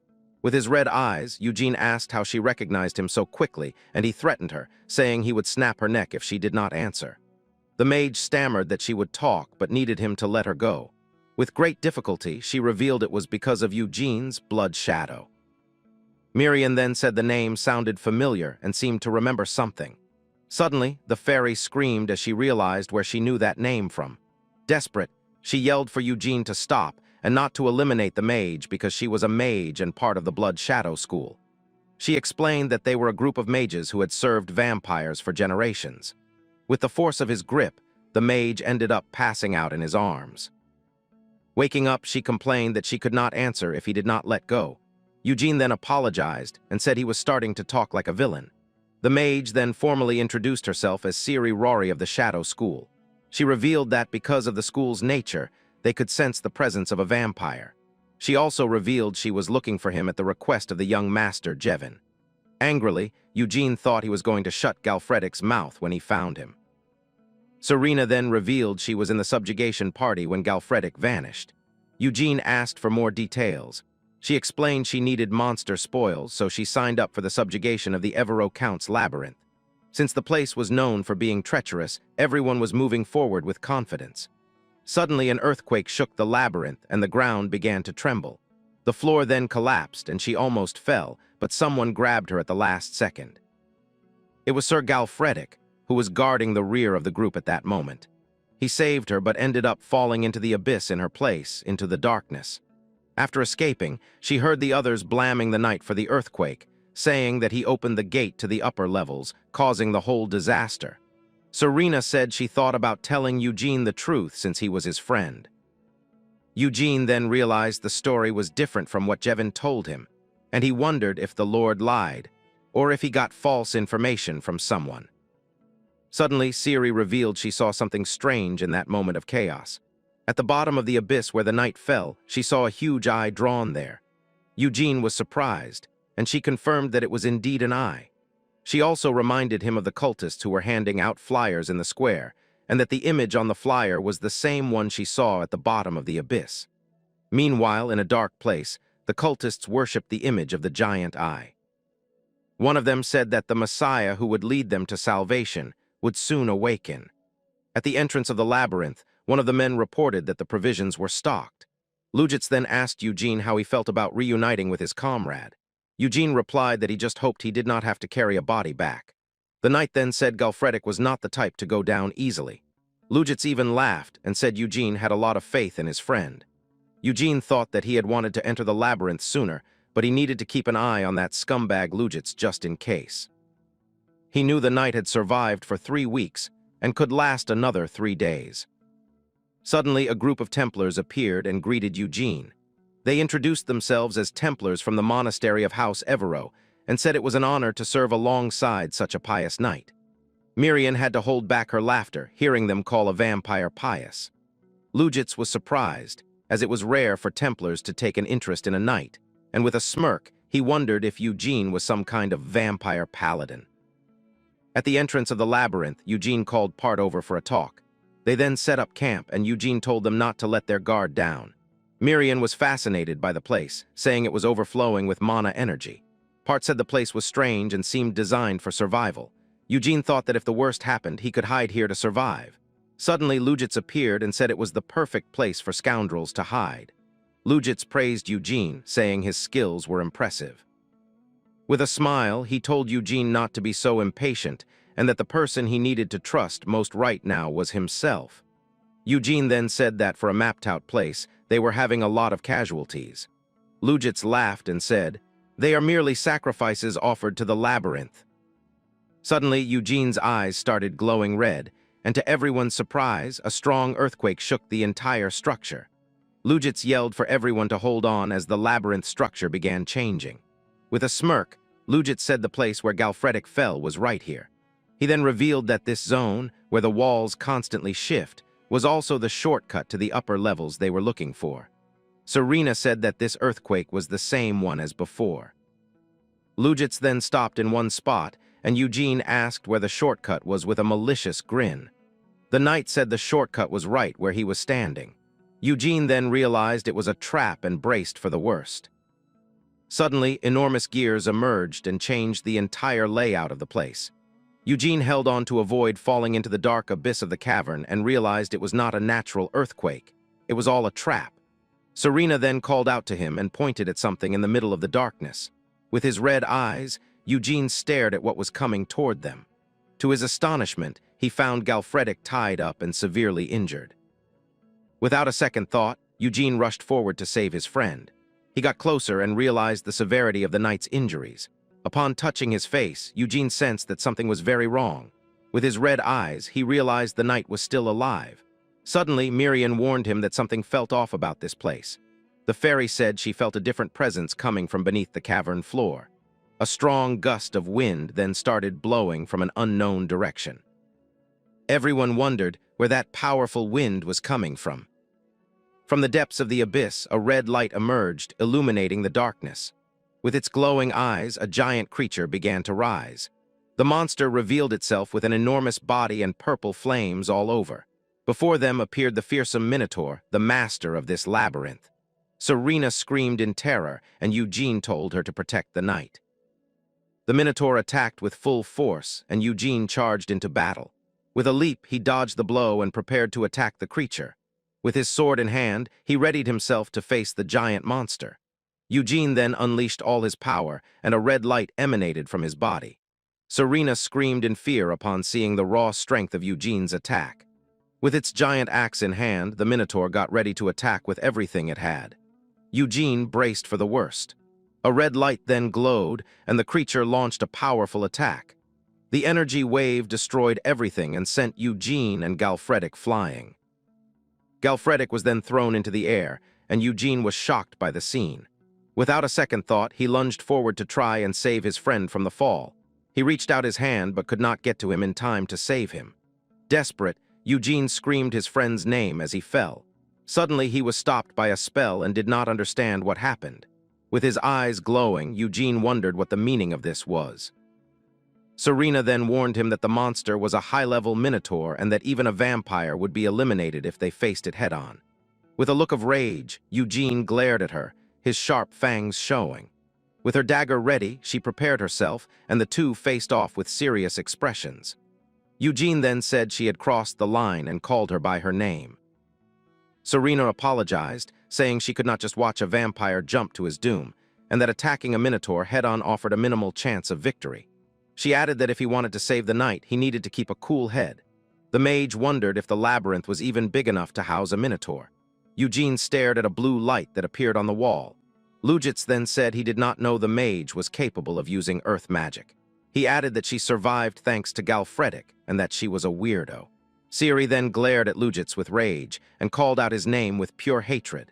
She remembered that it all happened so fast and felt guilty about what occurred. With a look of anger, Eugene realized that Lujitz was the one to blame for everything and that he was the one who had turned Galfredic into what he was now. Lujitz then said he just brought the friend for the Lord to see how much he loved him. He grabbed Eugene and called him rude for accusing him. Eugene sensed a strange aura and realized something was wrong with his red eyes. He prepared to attack the knight with everything he had. Eugene attacked, and a strange tattoo glowed on Lujitz's hand. Ciri then realized that monstrous strength was not really his, and a purple aura emanated from the knight's body as he used an inherited power. She explained that the crest granted inherited power and was a forbidden magic because the magic began to transfer power from non-human beings to humans. Lujitz countered that forbidden magic was just wordplay by those who wanted to monopolize power, and that they were the chosen ones to survive when despair came to the world. Eugene then said Lujitz stole someone else's power to defeat Galfredic, and then bragged as if the skill was his own. With a malicious grin, Eugene said he would first make Lujitz realize his place. The two then clashed, and a red aura emanated from Eugene's body. The two energies collided, and a massive explosion rocked the place. Serena was impressed by the power and wondered if a normal vampire could emit that kind of energy. With a smirk, Lujitz said he was not the only one who was hiding his power. With a powerful punch, he attacked Eugene with everything he had. Eugene retaliated, and a purple aura emanated from his body during the fight. The knight warned that he had no intention of holding back in this battle. With the force of the blow, Serena was thrown far away, screaming in pain. Lujitz then said all the labyrinth traps had now been exposed. With a wicked smile, he told Eugene to fall in silence. Eugene shouted Serena's name and prepared for the worst. The mage then used her magic and created a shield to protect Eugene. Lujit stared down Eugene with a serious and determined look, and with his red eyes, Eugene got ready for the final showdown. The knight then hid behind a wall and watched Eugene. Suddenly, he attacked with his sword, striking Eugene in the face. With a cold gaze, Lujits continued to attack without any mercy. With his sword in hand, he prepared for the final blow against Eugene. The knight thought that he had heard rumors of his strength, but it surpassed his expectations. Smirking, he admitted that using Galfredic as bait was the right choice. With a malicious grin, Lujit said the final sacrifice would be offered. Suddenly, Serena's magic circle shattered, and she screamed in pain. The mage then warned that the magic circle would not work here anymore. Serena then asked where Eugene was going, but he ignored her. The mage felt guilty and wondered why she ever got involved in this. Scared, she wondered what kind of horrible inferno this place was, and even thought she should have pretended not to know and run far away.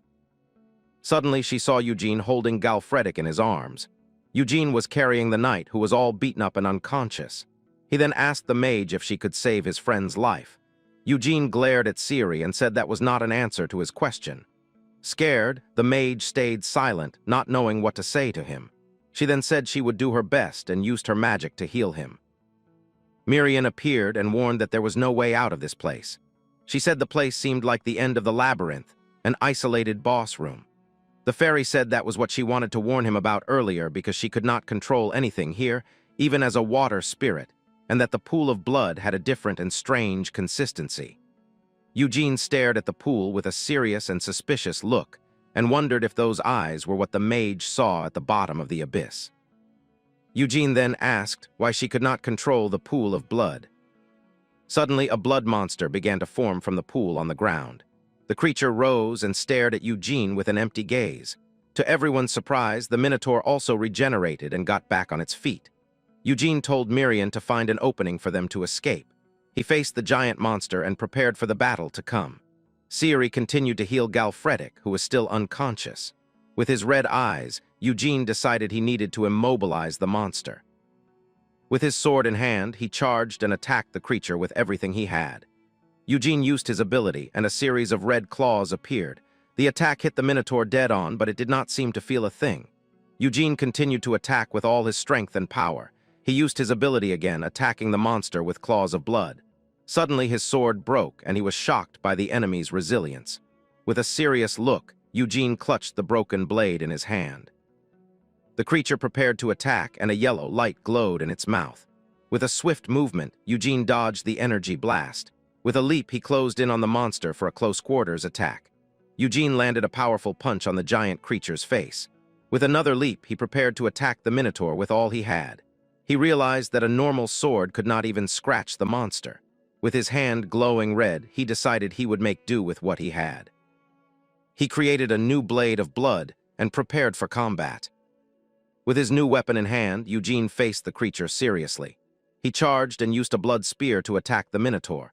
With a quick move, he dodged an attack and prepared to counter. He continued to fight, exchanging a series of blows with the creature. With his fangs bared, Eugene attacked the monster with everything he had, but the minotaur hit him with a punch, sending him crashing into the wall. The creature then attacked with its weapon, and the floor shattered from the impact. Eugene was thrown far away and slammed into the cavern wall. With a determined look, he got ready for round 2 of the fight. Siri tried to wake up Galfredic, who remained unconscious on the floor, and asked him to wake up because his friend was in danger and needed help. Eugene realized the mage was right, and that he could not win because the high-level monster was on a completely different level of strength. Suddenly, the creature glared at him with a look of pure evil and got ready. Eugene cursed and braced himself for the monster's final attack. With all his power, he used his ability, and a series of claws emerged. He was caught by the enemy's blow, which riddled him with holes. Siri screamed Eugene's name and prepared for the worst. All battered, Eugene glared at the monster with a look of rage. He then remembered the powerlessness he felt for over a decade. With his blood claws, he attacked the minotaur with everything he had. But he wondered why he was feeling more pain than before. With a scream of agony, Eugene was slammed onto the cavern floor. Beaten down, he prepared for the giant creature's final blow. Lying on the ground, Eugene watched the scene with an empty gaze and wondered why he was fighting so hard to save his friend, and why it was hurting even more than last time. Galfredic then woke up and saw Eugene down and covered in wounds. With a look of surprise, he stared at Eugene completely bewildered and wondered why he was risking so much to save him. Serena was shocked after the Minotaur incident as she saw Eugene, who was standing just above a pool of blood. She thought to herself that this was exactly why she had warned him. Even if Eugene was a vampire, there was no way he could defeat something as powerful as the Minotaur, the labyrinth's boss. Eugene had been pierced through the stomach by those giant, rock-like structures.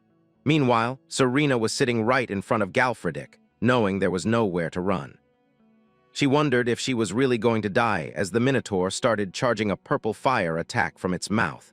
Serena was disappointed in herself and apologized to Eugene, thinking she had not been a good enough disciple. But just then she heard a familiar voice. It was Galfredic who finally got up despite his critical condition. Serena wondered how this was possible. Galfredic was deeply disappointed in himself because he felt it was his mistake that Eugene had been involved in this. Serena immediately came closer to Galfredic, telling him that after Eugene they were the next targets, so they should run away while they still could. However, Galfredic immediately refused. He realized that Liujits was a son of a gun who had used him as bait to get to Sir Eugene. He realized the brat had been after Eugene from the start, and because Galfredic had gone around saying he was Eugene's friend, he had ended up becoming a burden. Even as Galfredic coughed up blood, he started moving toward Eugene, knowing this was all his fault for being weak.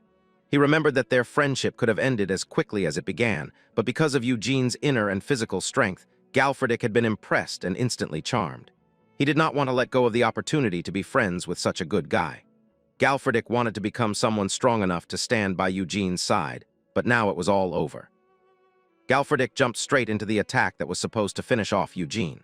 Serena screamed, telling Galfredic to wait and not be so reckless, but the man grabbed Serena and threw her away from the blast radius.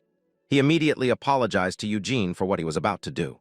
As he looked at Eugene's face, he hoped that if he were to be reincarnated, he would be reborn as a knight who serves the boy infinitely as a good friend and servant to pay off his debt. While Galfredic was smiling, multiple piercing rocks flew toward him and pierced his body. With that, Galfredic's life finally ended. Eugene witnessed this horror with his own crimson eyes, experiencing the pain of losing his one and only real friend. This was enough to break something inside him. Eugene became enraged as his vampire teeth grew and emerged instantly. A crimson aura surrounded and encircled him completely. It was as if a huge explosion was about to take place. Serena could not believe that Galfredic, an honorable knight, had called a vampire his friend. As this was happening, a transformation took place. Eugene's hands changed and he was clad in black armor as he broke through the rocks that had pierced him. He slowly started to emerge, levitating as if the energy itself was lifting him.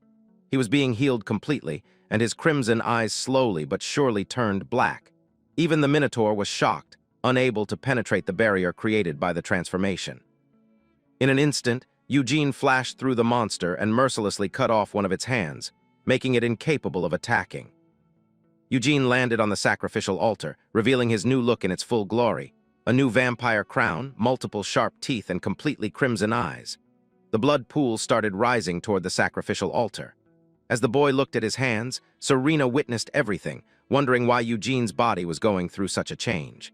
The Minotaur tried to use its other hand to attack, but before it could do so, Eugene's killing intent flared as he jumped toward it.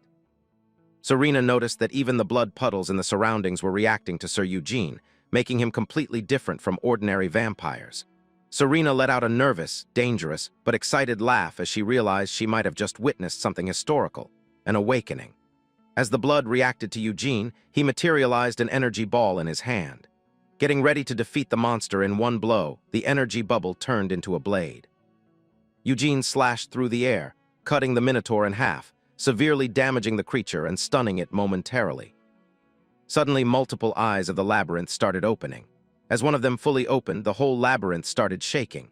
Serena noticed that the blood level was going down and the area was becoming shallower. The Minotaur screamed in agony, unable to bear the pain from Eugene's attack, but the blood began to heal the monster. Serena was shocked because even though it was a high-ranking creature, it was healing way too fast. It was as if the ox monster was being actively healed through magic. Its critical injuries were repaired right after the eyes opened, and the blood puddles receded. Serena realized the horror as she saw the Minotaur transforming completely. It was as if the monster was now possessed by some other entity, surrounded by a dark aura. She wondered if the labyrinth was using blood as an ingredient to heal the monster. Meanwhile, Eugene also noticed this and broke one of the eyes of the labyrinth. Blood that had been stored inside started pouring out. Serena saw how frantically the Minotaur started protecting the eye, while Eugene dodged every attack and pierced another. As the eyes were destroyed, the monster felt the pain. It was as if the labyrinth and the monster were connected. Eugene realized that the owner of the labyrinth was not the Minotaur. The hundreds of people who had gone missing and the labyrinth environment itself were designed for the long-term survival of humans so they could be eaten by the labyrinth. The entire labyrinth was the god that the cultists worshipped, and they were sacrificing everyone for it. In the center was a core with multiple eyes. Multiple worshippers of the cult began praying, believing that since their god had awakened, everyone who was filthy would be eradicated. They called out for a messiah to emerge while the vampire continued to fight the monster. Suddenly, a gate opened, and Liujits witnessed everything, telling his dear god to become even more wrathful and run wild with rage. He believed it was time for the god to listen to his prayers. Meanwhile, at the sacrificial altar, Serena noticed that all the blood puddles had been absorbed by the core of the labyrinth. It was activated with a glowing purple energy. The core transformed into a weird-looking monster with a giant eye, emitting demonic energy and dark power. Suddenly, the Minotaur grew wings and started flying in front of Serena. It then crashed through the ceiling and escaped. A high-ranking monster escaping a dungeon was an impossible thing that Serena had never heard of happening. She worried about what she should do, knowing there was a town nearby with innocent people. The water spirit came flying in, happily telling Eugene that she had found an exit. But then she looked up and realized the exit had already been made by the monster.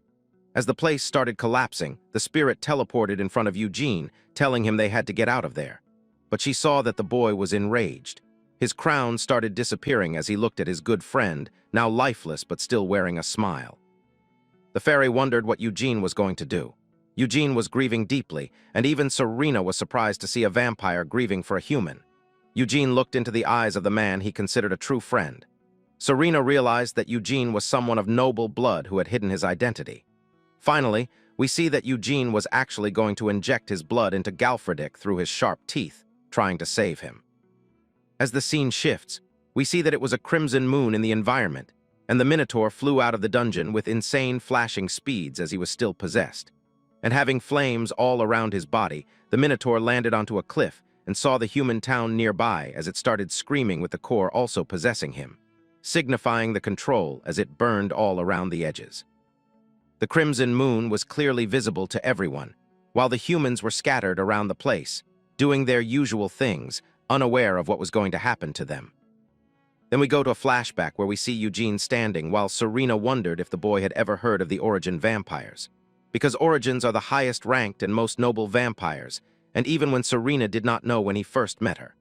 But now she sees it because Eugene possesses the blood of an Origin vampire. And it had one crucial feature because an Origin can resurrect someone who recently died to make them their subordinate. This even showed Eugene as he wondered if this was even possible, and Serena was sure that Eugene will know what to do and how to do it. Of course, Eugene knew it. And inside his head was the method that he bit the neck of his target and then gave them his own blood. But if he does that, things don't always turn good because he had done it before.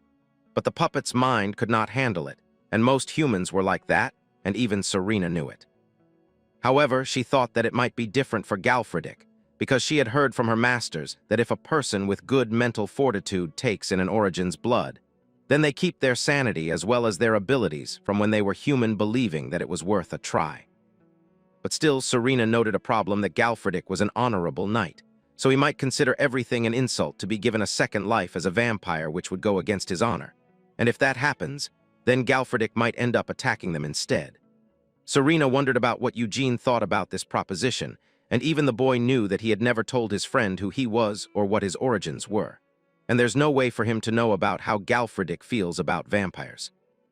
However, he remembered everything and every instance of the friendship they have shared together, and he was sure that this was something pure, and it deserved a second chance even when Eugene did not tell anything to Serena.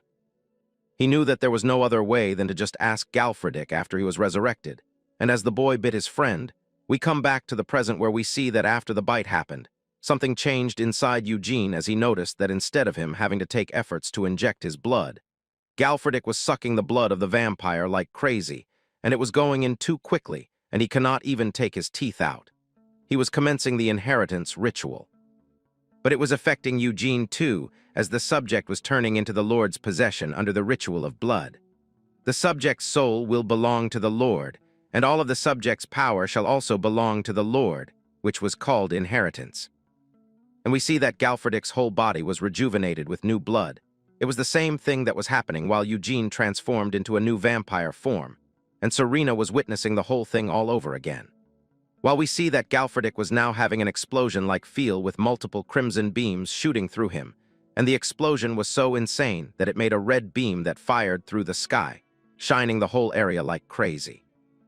But on the other hand, the scene shifts to the nearby human town, which was now burning as humans ran away telling each other to get away from the place. Every human thought that the labyrinth had broken down, knowing that now rumors were everywhere and were wreaking havoc. Multiple snake-type rumors along with other insects were now preying upon humans, grabbing them mercilessly, and destroying multiple families without any eminent cause. Meanwhile, even the possessed minotaur was wreaking havoc while a human was running away, but he was too small to escape, and his death was imminent. And all these things and the mayhem caused by the monsters were looked upon by one man who was happy that finally the monsters were there. He was none other than Liujits, who was happy that the moment he received his reward for the sacrifices he have offered to the labyrinth has come. And he was happy even more because the humans who were present there will think of him as an honorable knight, and will never know that the labyrinth and the brat planned all of this together. Humans were screaming in pain and agony, and the others were dead scared of what was going to happen to them, while Liujits thought that once the village's despair level is at an all-time high because of the Minotaur's attack, Liujits will appear and take the Minotaur down, and that will be his reward for having given up all those offerings to the labyrinth until now, and by using the human nature to seek salvation, the deeper the despair one is in. He was planning to become a messiah who saves everyone in the end. So he wanted everyone to die and experience despair more so that he can become a god who saves them all. And then worshipped as a messiah through ages, the scene shifts back and we see multiple flying-type rumors and ancient monsters attacking humans. And one family who was running away was stopped as the female turned around, looking at her child who got knocked down by a rock at the wrong time, and a wolf-type rumor was going to attack them and eat them as a whole. But then suddenly, as the wolf monster jumped onto them, a streak of light like a flash went through the wolf monster several meters away. And on the face of it was actually our boy who was visible for mere seconds. And then got away insanely fast. Eugene grabbed the mouth of the wolf monster, crushing all the teeth without any efforts. And we see that now Eugene was targeting the other parts to finish the wolf immediately. The mother was shocked, while the boy was happy to be saved as he saw his new hero, who they don't know is actually a vampire now. Eugene was posing like a literal hero, as his new look was revealed with an insanely cool-looking armor and overall cool-looking shot, which was not so cool for Liujits, who wondered about how Eugene was able to survive, and what he was doing outside the labyrinth, thinking that the Minotaur must have absorbed his blood and became stronger. But now Eugene was right in front of him, and he wondered about how this was possible because he had offered him as the last sacrifice. So he was sure that Eugene was dead.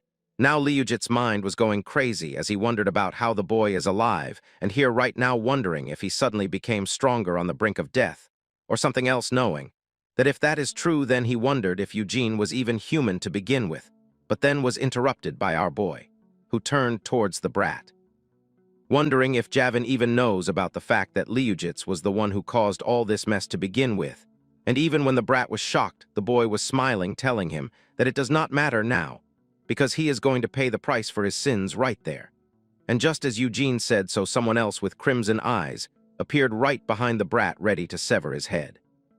Somehow, Liujits reacted at the exact time and dodged the place as the whole building collapsed due to the impact of the attack, and somehow Liujits was even more crazy, laughing like a maniac. And as the dust cleared, we see the familiar face, as the man behind the dust wondered if Liujits has missed him. And we see that it was the new and all-powerful Galfredick who told Liujits that it is time for him to get back at the brat. for humiliating him in the tournament, telling the brat to make sure that he's ready to pay the price of having tricked him over in the past, opening his eyes, which was now a vampire's, as the cool man called out the brat as the heretic Liujits.